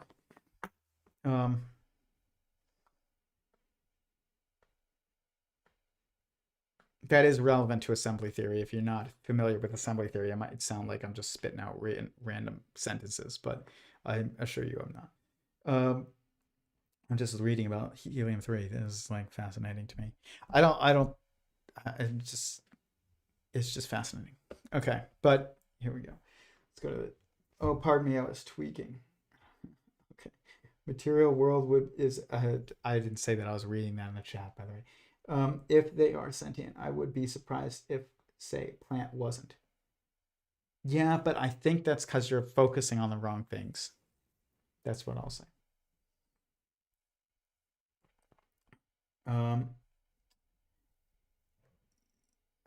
Black Racer, skunk.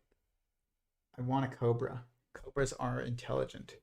Cobras are king cobras are very intelligent for a snake. Cobras, like normal cobras, which are actually like a different family. Again, taxonomy is a mess, but they're not in the same genus. Cobras, what are true cobras and king cobras, and but they are definitely related. Yeah,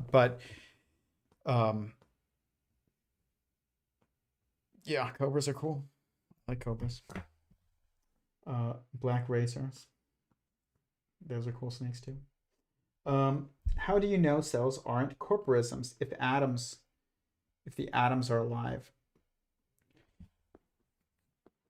That's a good question. And I think that evidence, and I don't know because you can't know if someone else is even someone, but I think that, for one, the fact that we are made of them is evidence that they are sentient singularities instead of corporisms, because I don't think that sentient beings are made of corporisms. I think that all sentient singularities are made of an assembly of sentient singularities, and there's a coherent, continuous chain of sentience that is being created. If we were made of corporisms, then there would be a break in the chain, or if cells were made of corporisms, then there would be a break in the chain, and that I don't think is coherent. Like, it's not metaphysically coherent, and also, and it's not that all cells there might be that some cells are in fact corporisms, but it might not be. But I don't think that it's all cells. That's what I'll say. But I need to look more and to think more about whether or not which cells would be which versus which cells would not be corporisms. So there are some cells that I assume are not corporisms, and those cells are extremely. They are the original like building blocks of what would be a sentient singularity on an organism level. So, in order to maintain a chain of sentience, but some cells might be corporisms. I don't know. I need to think more about it, and I can't even know the answer to that. Because you can't know if someone is someone, but a planaria worm is a worm. It looks like an animal, behaves like an animal, but you could chop it into 250 pieces, and you get 250 new animals. And so this is what's hard about this is, so Michael Levin's done experiments where basically, and I think it was him, or at least he's talked about them, and other people did them, where they've trained planaria worms to react a certain way to light, and then they chop them into a bunch of pieces, and then it makes a bunch of new planaria worms, and then they subject them to the same exact conditions with light to see if the memories got transferred into the new worms, and it turns out that they do. And so some people then look at this and they say, okay, well, that means that memories are transferred from one worm to the other, and somehow, and that you can take all different kinds of interpretations of what that would mean, if they are each individual someone's. I don't think any of those interpretations are correct. Or you can just think about this in terms of a corporation. And let's say people who work in this corporation figure something out, like how to build an iPhone, and or how to make a soda. And then you go and you divest, I think it's called, where the company, or you split it. You split a corporation, whatever that's called. I forgot. And, half the engineers go to that company, half the engineers go to that company, half the board goes to that company, half the board goes to that company, half, etc. Both companies are still going to know how to make, now there's two companies, and both of them are still going to know how to make an iPhone, or are still going to know how to make soda. And, but it's not, and so it looks like, oh wow, the memories of the corporation were they carried over, or it's the cells that were being trained to react, to the certain circumstances in the planaria, and that got carried over. Just like it's the employees who were being trained how to do certain things, and it's them who carried over the information. And again, you can't know, but that seems to line up with a corporation, like the patterns in a corporation continue to line up with like a planaria worm. So,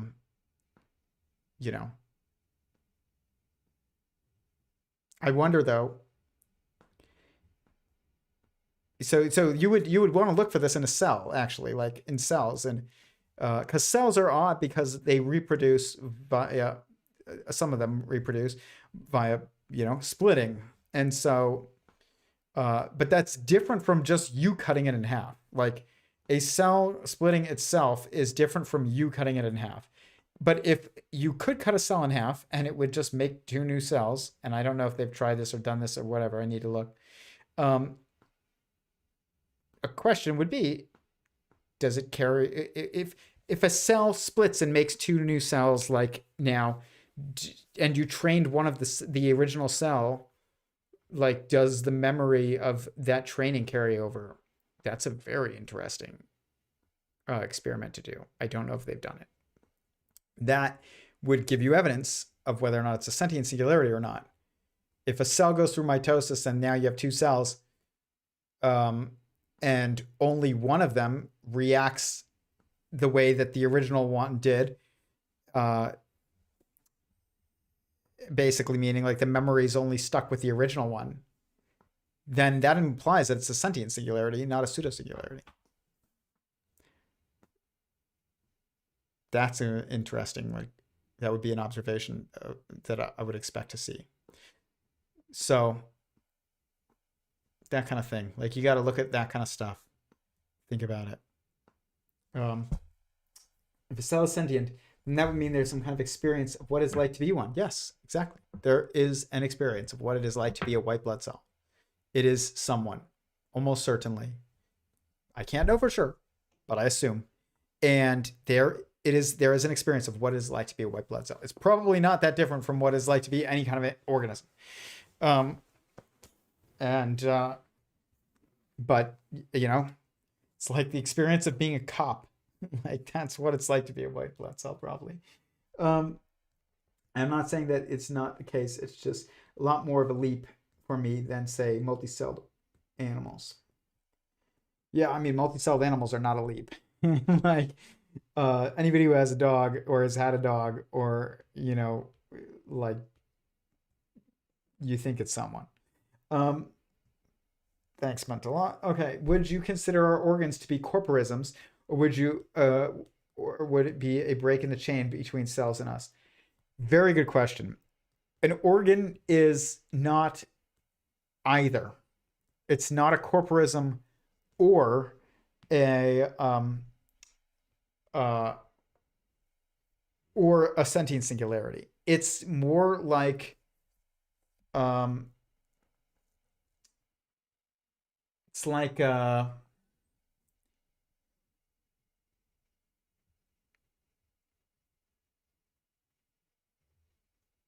don't know, it's kind of like a department or something. It's different. I don't think it's either one. But it is a very good question, and it's a question I've asked myself before as well. My answer is I don't think it's either. I think it's something different. It's just a structure it's got a bunch of workers in it that are doing something together, but it's like a department of a corporation almost, but it's not a corporation. It's not a corporism or a sentient singularity, I don't think. But it's a very good question. How long have we been at this? I might go, actually. Let me see what other clips we have, because this turned into like a different kind of more just in depth, but let's see this. Okay, we'll watch a couple more clips because This is what this is the thumbnail is this. So we're going to watch a couple more clips. And the link to their full talk is below. And I always recommend watching this. And I disagree with a lot of people on here, but I also respect everybody who I speak about. Even Dave Farina. A little bit of respect. Because I have to. Yes. I'm not sure if Your listeners, viewers, whatever, know what Media Disc is, right? Or a vinyl record or Spotify. But everyone knows music when they hear it. And so I found that really quite dumbfounding. And as a chemist, it's like, what is, I guess it comes down to this, can we define what life is rather than obsessing about what we think life is because we see it now? And I think that's something we're starting to crack. So I that's one of the reasons I'm not an origin of life researcher. I'm characterized as origin of life researcher. I've debated with religious creationists calls me an origin of life researcher. I beg your pardon.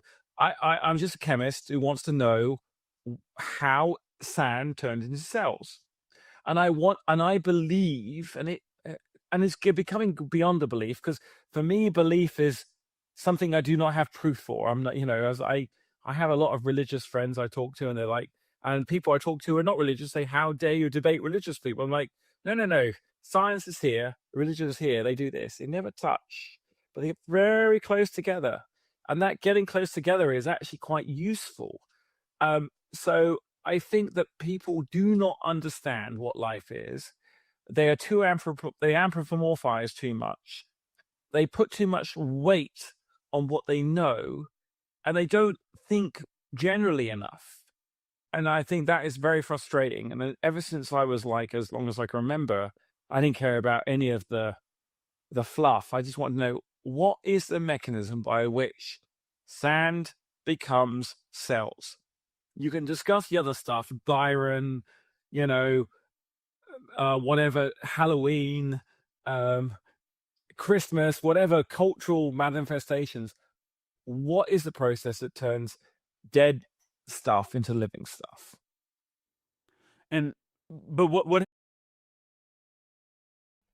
And here's the thing. I really I think I don't think he did the best job of and use the best terms there, but I do think I agree with what he's trying to say, which is, I don't like the term anthropomorphize because of just how we think about it as just wrong, but you should sentientize everyone who is someone. Anyone who is someone. And whether it is an atom that is sentient, or a cell, or an organism, or a cosmos, and or God, but anthropomorphize is, we usually think of as just being like attributing human characteristics to something, but those things that we call human characteristics are actually just sentient characteristics. That's why I don't like the term. But I do think that we should sentientize everyone, and we do need to think more generally about what is the definition of life. And he'll say, we need to, people obsess over think about too much what they know and not, but I think that in order to understand life best, we need to think, and this is kind of where I'm going to leave it, about what is the truest thing that we know. Is that I am. And the thing that I know to be alive more than I know anything else as alive is me. And so I need to think about what makes me alive. What would it mean for me to not be alive? And the answers to those questions are going to be how we actually deduce the true definition of the term life. And instead of like looking at does it have a metabolism? Does it, does it react to stimuli? Like a magnet reacts to stimuli. Like that's nonsense. Your car has a metabolism. It's called miles per gallon. Like this is not, that is not the right stuff to be looking at. And I'm not saying it's not relevant. I'm just saying it's not the defining characteristics. And so I would just invite everybody to watch their full talk. I mean, just check this clips really. Gosh, there's more that I wanted to talk about. Maybe we'll just go through a couple more clips. Oh, I feel bad because I'm gonna go in 15 minutes. That's what I'm gonna do. Okay.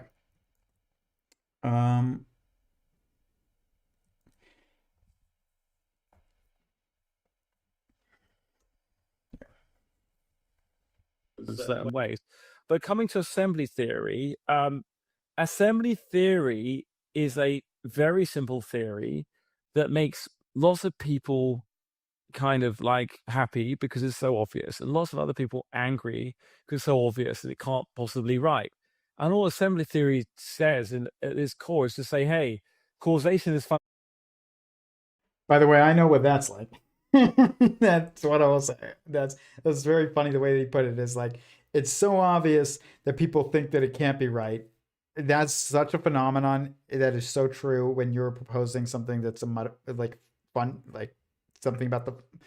about fundamental existence. It's just because we just prioritize falsifiability so much, and that which is truly fundamental is true always, and so is unfalsifiable. But it's just a funny thing that happens. But that's it. It doesn't say anything else. And what all assembly theory says at its core is to say, hey, causation is fundamental. That's it. It doesn't say anything else. And what it says is, like, when you see a complex object on its own, you don't know anything about its history. Like, you just say you get beamed into Alpha Centauri. Let's just say you're in Star Trek, Robinson, and you're like there, and Captain Kirk says, just go down to the surface of the planet. You're like, okay. And you go down and someone gives you a complex object. You're like, oh, that's cool. And there's 1,000 of them. You're like, oh, was this made by a life form, or was it randomly created by the laws of physics? And if the number of different parts in the object is high enough, such that random chance can put them together, and the number is large enough, then you will know for sure that it was created by evolutional technology. And that's all assembly theory does. And when Sarah and I kind of invented this theory, we put it out there, the entire universe kind of fell out with us, as it were, all the humans. And they're like, complexity exists. I was like, really? What complexity?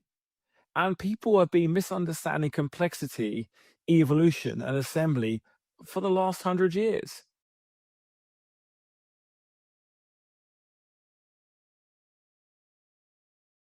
See, I don't like the term complexity. I think that it's just not a useful term in the way that we use it in like fundamentals, that many people use it in like fundamental science. The complexity exists. It's like, what is complexity? Like, what, that which is complex is that which is like, that's like it's something that takes a lot of, I guess it's not easily understandable or easily digestible or like quickly digestible. That's kind of how we experience when something is complex. But like, I don't know if there's fundamental complexity. That is like, a complexity is kind of like, it's more of an experience that we have of a system than it is a system itself. And that's a good way to put it. But it's used as if it is a system itself instead of it is our experience of like a system. And yeah, I don't think that makes sense. So it's just not, it's not a term that I think has any relevance or use here is actually, which means it's just distracting. But I do agree with him that like I think we've been misunderstanding assembly and evolution for the last 100 years. That said, I don't know if we would agree on that in the same way. We might disagree on what would be a better understanding, but we do seem to agree that we have been misunderstanding this. But when you say something like causation is fundamental, I don't really think that that's useful at all to say. What is it? Like in sentient singularity theory, sentience is fundamental. That's the fundamental nature of existence is sentience. The fundamental structure of existence is singularity. It's oneness. That is even mathematically true. That's not debatable. But that's why it's like the name of the theory. It's because it was deduced as that. It's just a fact of math. It's a fact of quantity. It's a fact of information. It's a fact of experience. It's a fact of oneself. It's a fact of existence. Existence is singular by definition, which means it's singular by nature.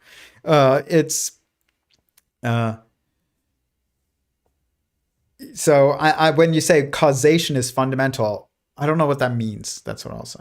I don't think it's a good, whatever he's trying to say, that's not a good way to say it. I don't know what he's trying to say. Other than causation exists. Yeah, I know. But you could just say that. You know? You don't have to say it's fundamental.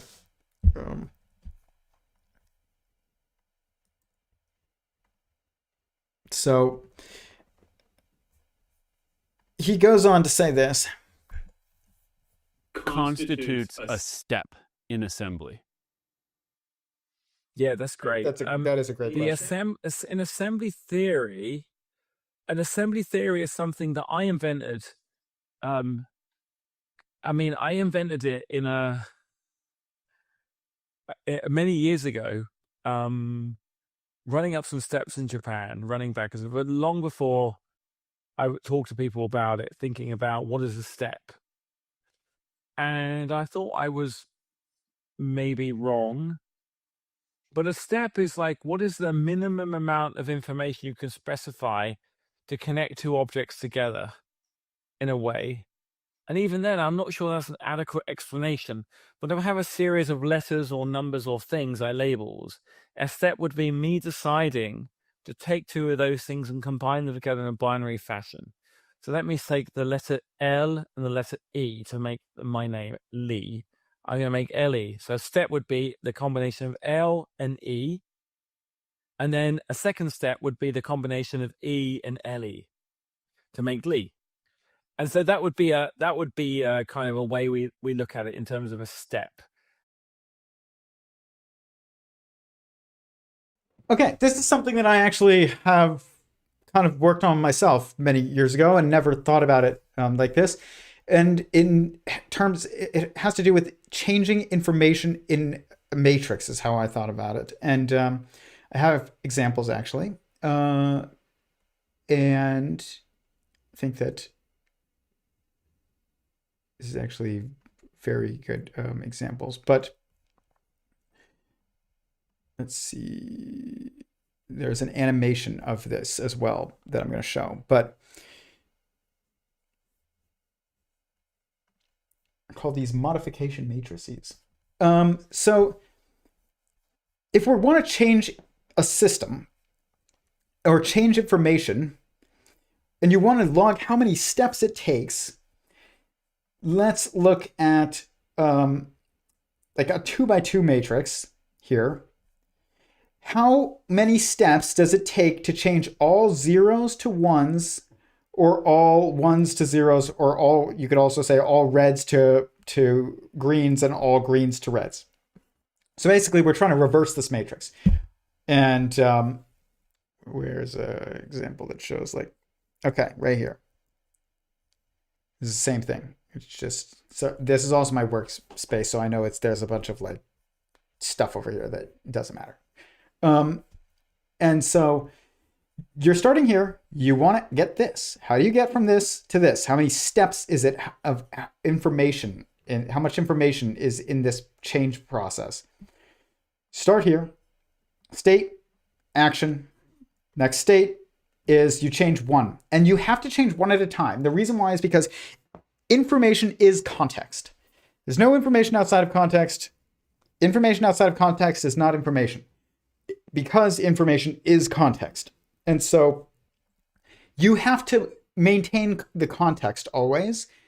And if you're maintaining internal coherence or internal context, means you cannot change multiple of these at a time, because imagine you're inside the system as you're changing it. We're not outside the system. We're just trying to change. We're in the system, and we're trying to change all reds to greens and all greens to reds. So you can't change multiple at a time because you can't see the system as a whole. You're inside it. So you change this one, and then one of them, you get this. And then the next step, another action. Get this as the next one. Another action, another state, another action, another state. So basically, you end up with 5 states and 4 actions. 5 states, 4 actions is 9. So to change this to this, there's 9 bits of information necessary to do that. You can also, if you are outside the system and you are viewing the system holistically, then it's a little different. You have 4 states and 3 actions to change it, because you can change all greens and to reds and all reds to greens simultaneously, because you know the pattern of the whole from a God's eye view. So the amount of information that it takes to do it from an outside state versus from an inside state is different.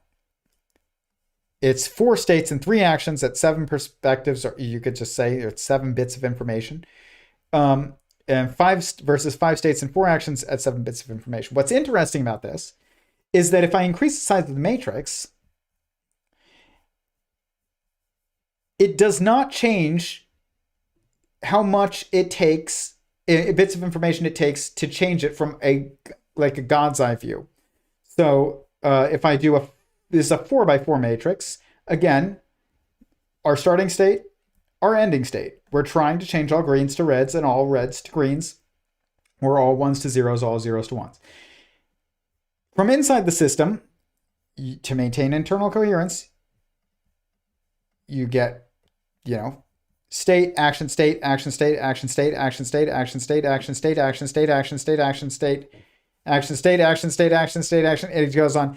You end up with, where is the number? Right here. 17 states, 16 actions, 33 bits of information. If you change it from a God's eye view, though, right here, you go state, action, state, action, state, action, state.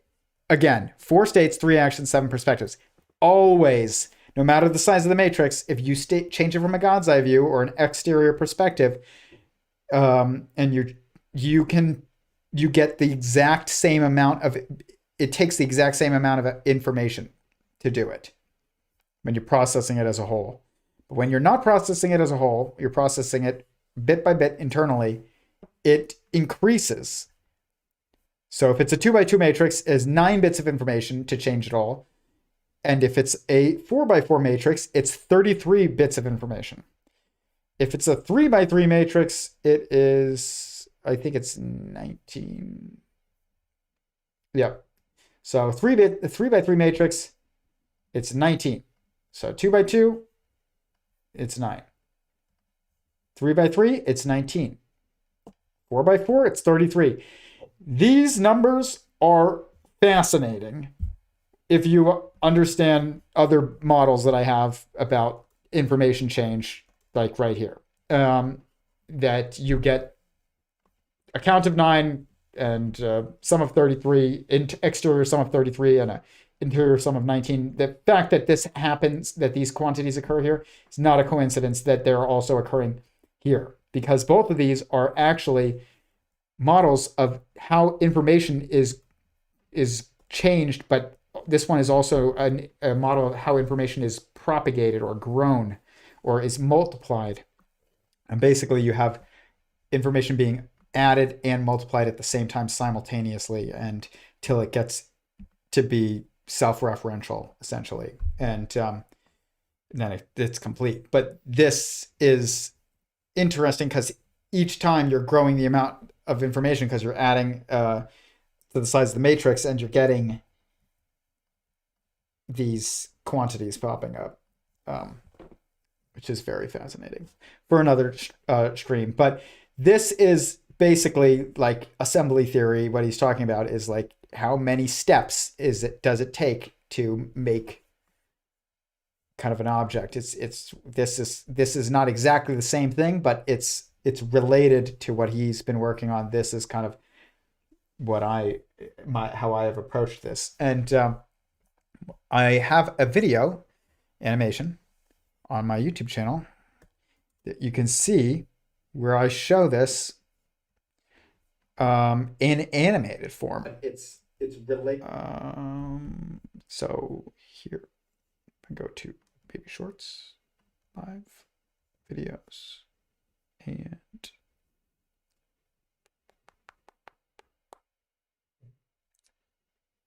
where is it?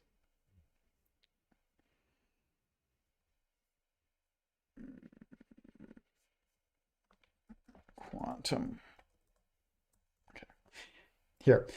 This, just know that when I made this was, oh gosh, if I'm in theater mode now, apparently I can't see. This is the problem, by the way, with the new theater mode.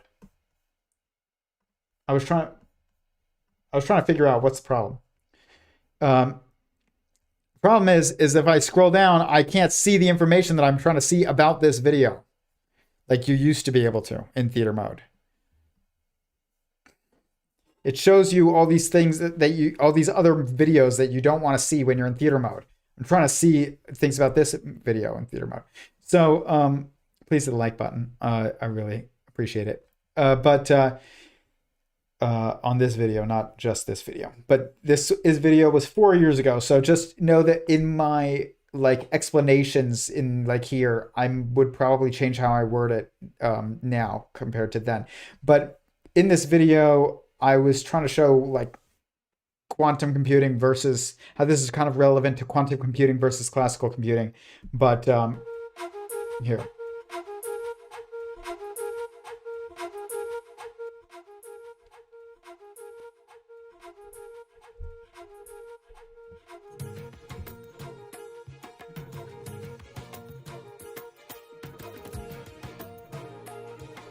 Again, I would change how I stated that, but you can see this is an animation of what I was showing you of how to change a 4x4 matrix. Every step is being shown here.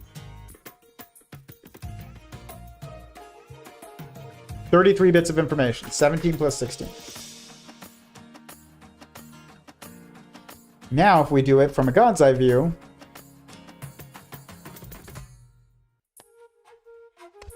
three actions, four perspectives, 7 bits of information.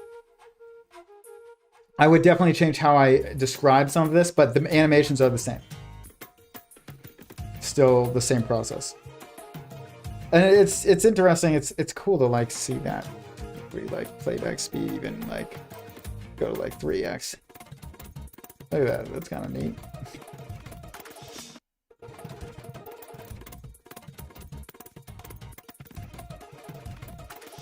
Really like shows you, you know, like what's going on when you speed it up. This is what I mean by like, sometimes it's a timing thing when it comes to like examining a system of like, what is it, and figuring out like really what's going on. Sometimes just the timing matters. It just looks a lot more ordered, but than it does when you slow it down. When you speed it up, it looks, you can see exactly I'm going line by line by line by line. You could also go vertically, but whatever. There's an order to it. that is happening. That's very apparent when you speed it up. So you can watch that video a bit more. You could change the squares in any order you want, right? They have to be like connected. So you could go vertically or you can go horizontally. That's fine, but you can't change the last square, I guess.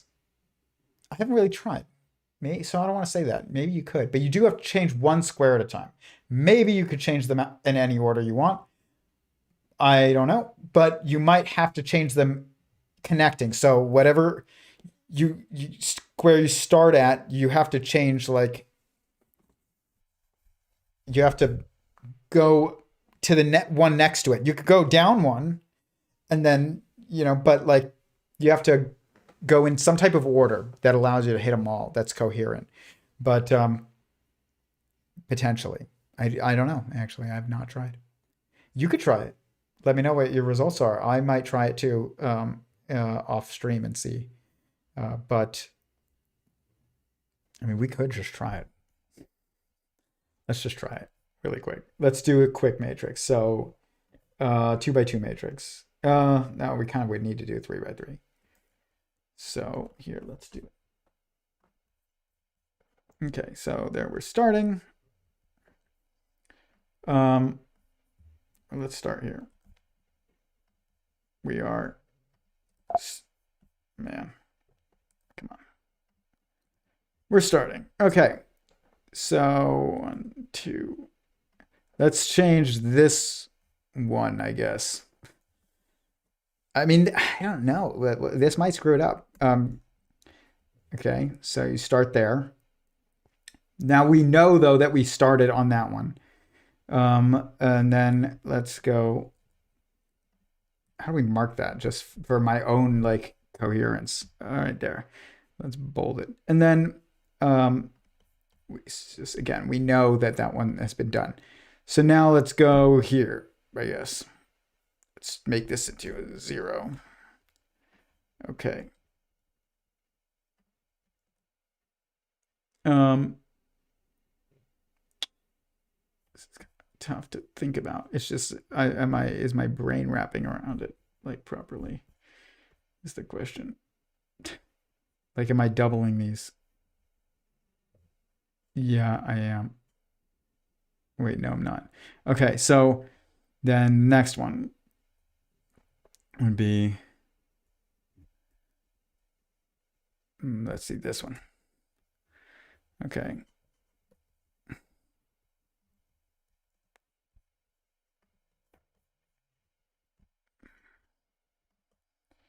And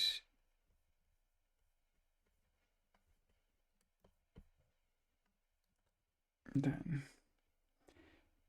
this one would be 0. Wait, no.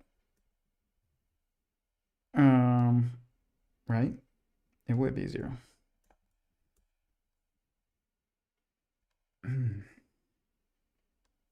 Okay. Then this one will be 1. This is just a test. I need to like sit here and think more about it to like see if it's working even. So then this one is now 1. And I'm trying to see, like, ideally we would bold them all, right? So this one would be 0 now, and so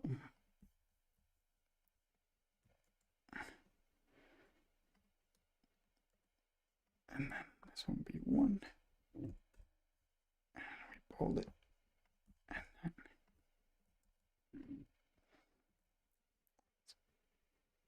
we have 1 left.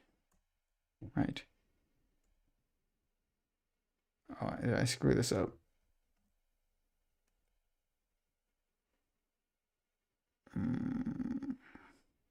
No.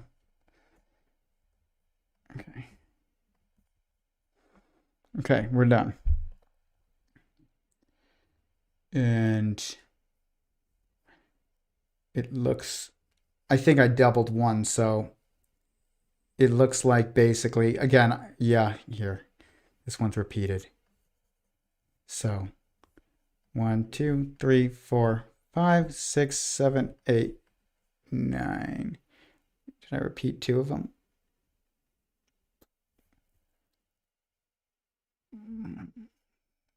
So this one doesn't need to be here because that one's duplicated.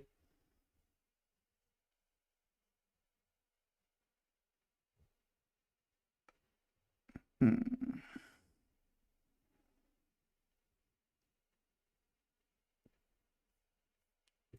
4. No, that's right? Yeah. No, look, it's the same. 5. 5 and 5. 1, 2, 3, 4, 5. 1, 2, 3, 4, 5. Okay, so yeah, it doesn't matter. As long as you change one at a time, you're going to get 10 states, which means there's going to be 9 actions between them. And that means you're going to get 19 bits of information, even if you change it out of order. So yeah, the order doesn't seem to matter. Interesting. Good luck when you change it in weird orders instead of just going down. Like if you go this way and then this way and then this way, that's probably the best. Or like this way and then this way and then this way. Or like you can just go 1, 2, 3, or 1, 2, 3. If you're gonna just maintain it for your own like sanity's sake, otherwise you end up like kind of being confused the whole time, like I was just now. But yeah,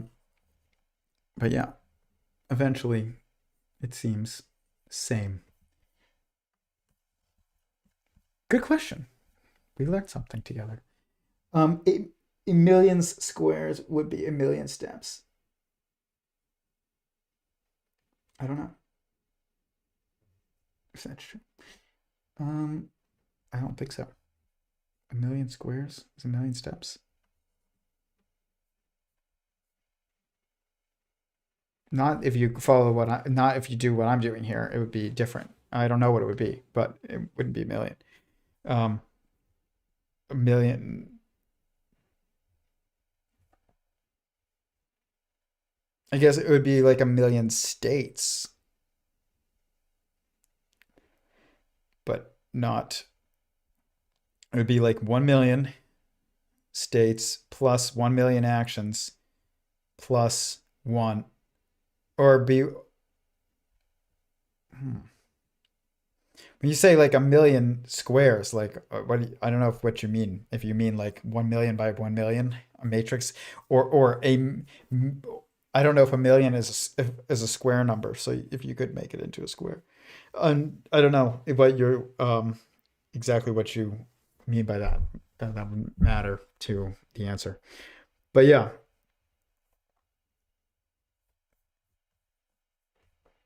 Interesting stuff.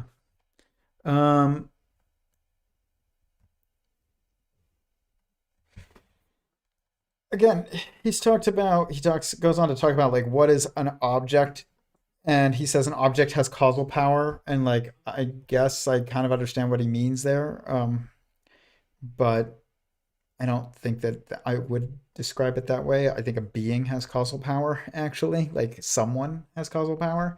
An object has causal constraints, is what I would say.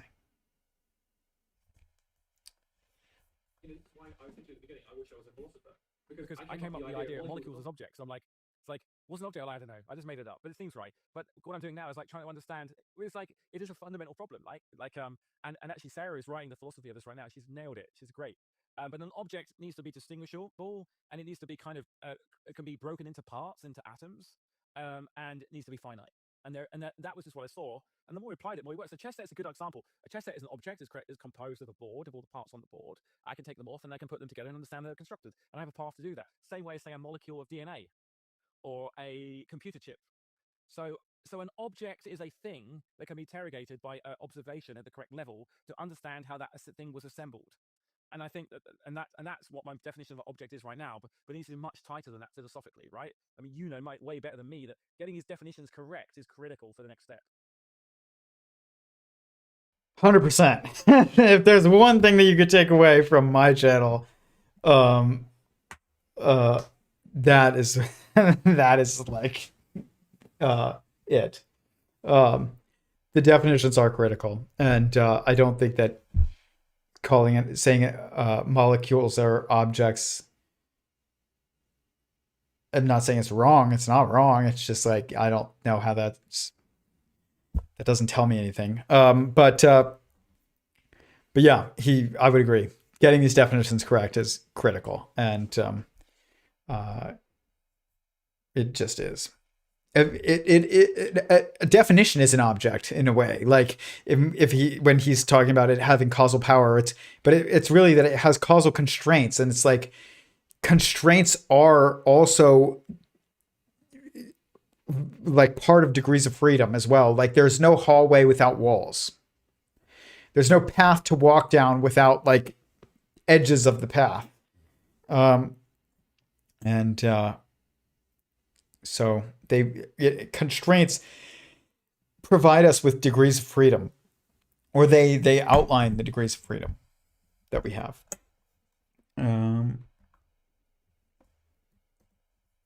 This is a last thing that I will show. That's something that I really agree with him on. I just thought it was a brilliant like metaphor, but not even a metaphor. I think it's exactly accurate as to like how I think about these AIs, which are ChatGPT, and which I call DNAs, dynamic network algorithms. That's really what they are. And an LLM is that. Midjourney is that. Anything that relies on like network input to be iterative of the output, but is still just a math equation, would be a DNA, a dynamic network algorithm. But here. The way AI has worked, and particularly in the last 18 months, is AI has become a cult.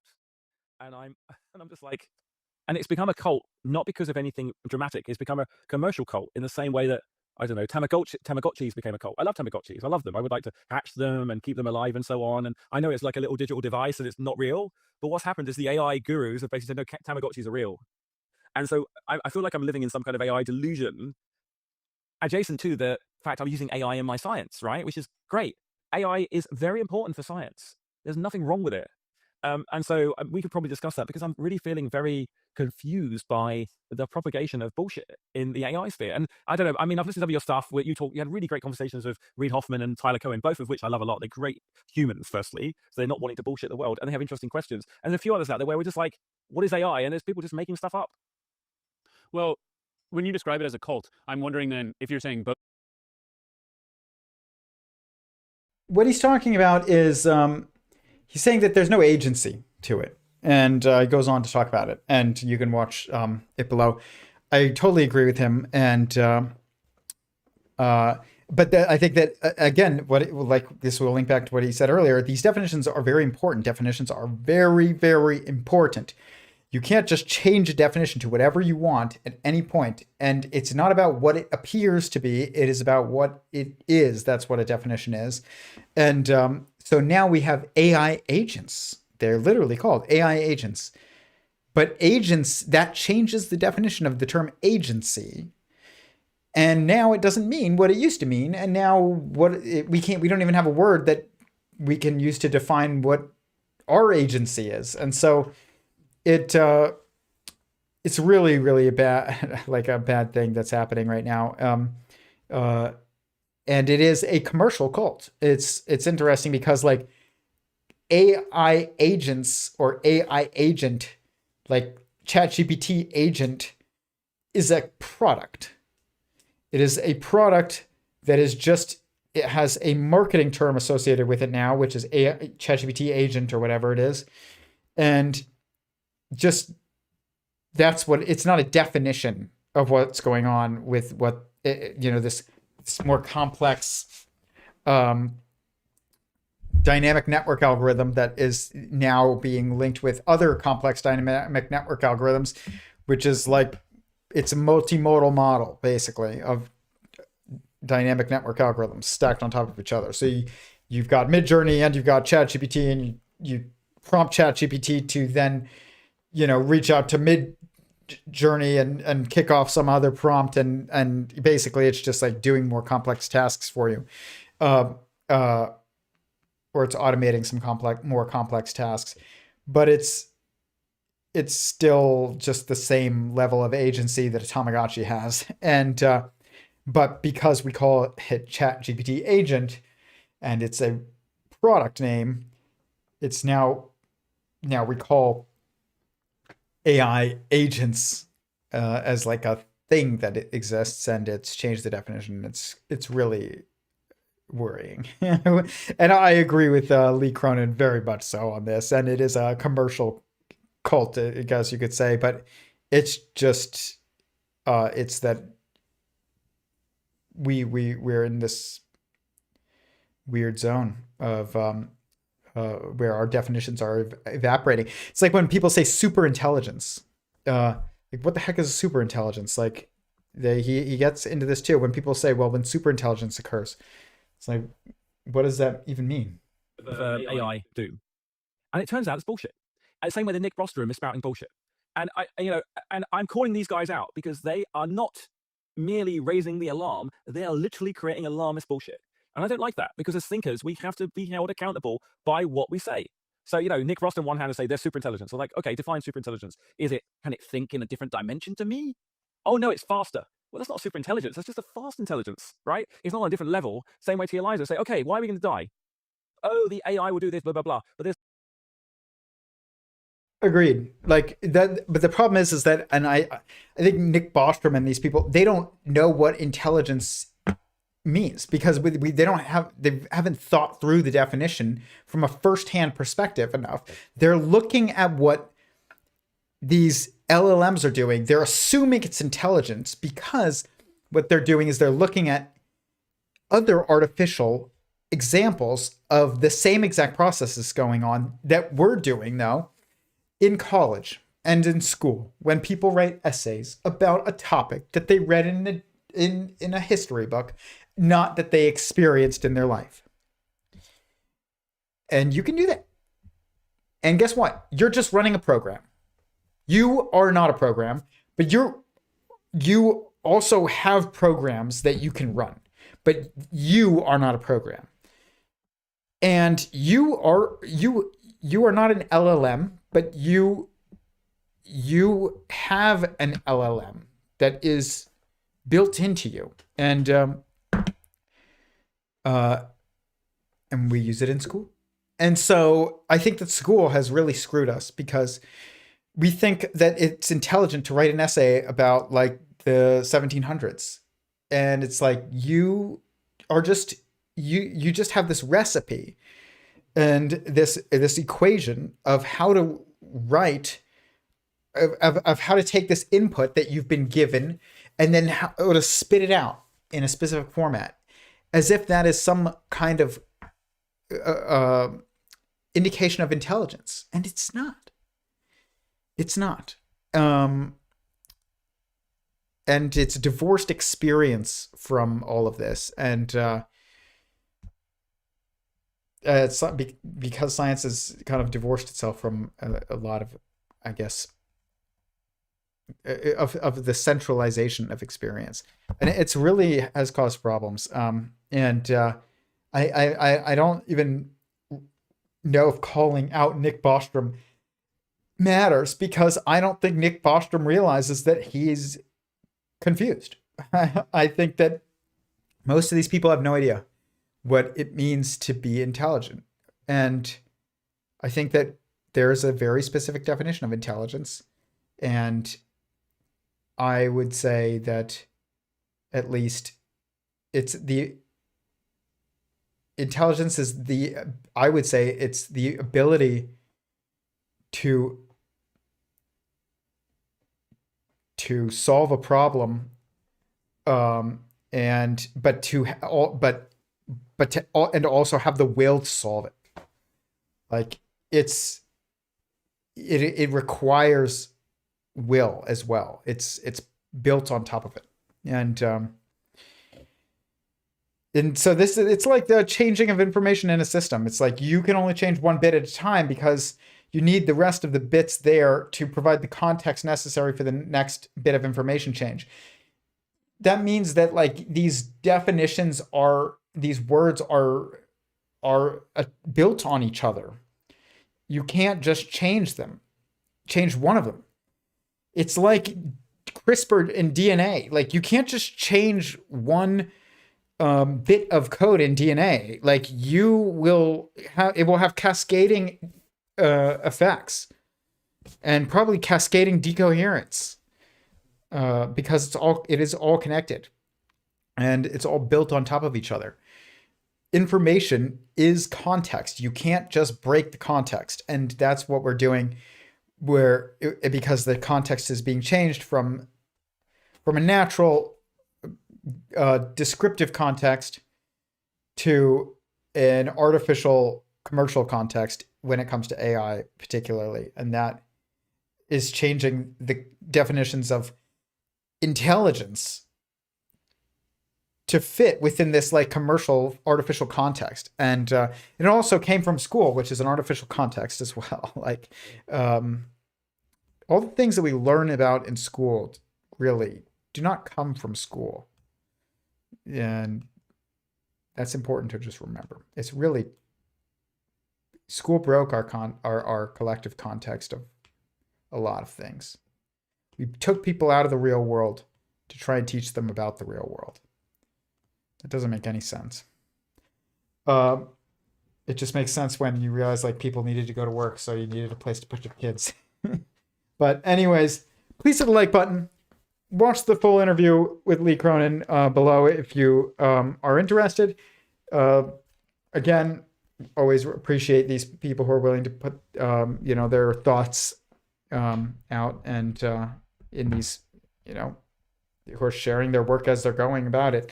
And please hit the like button.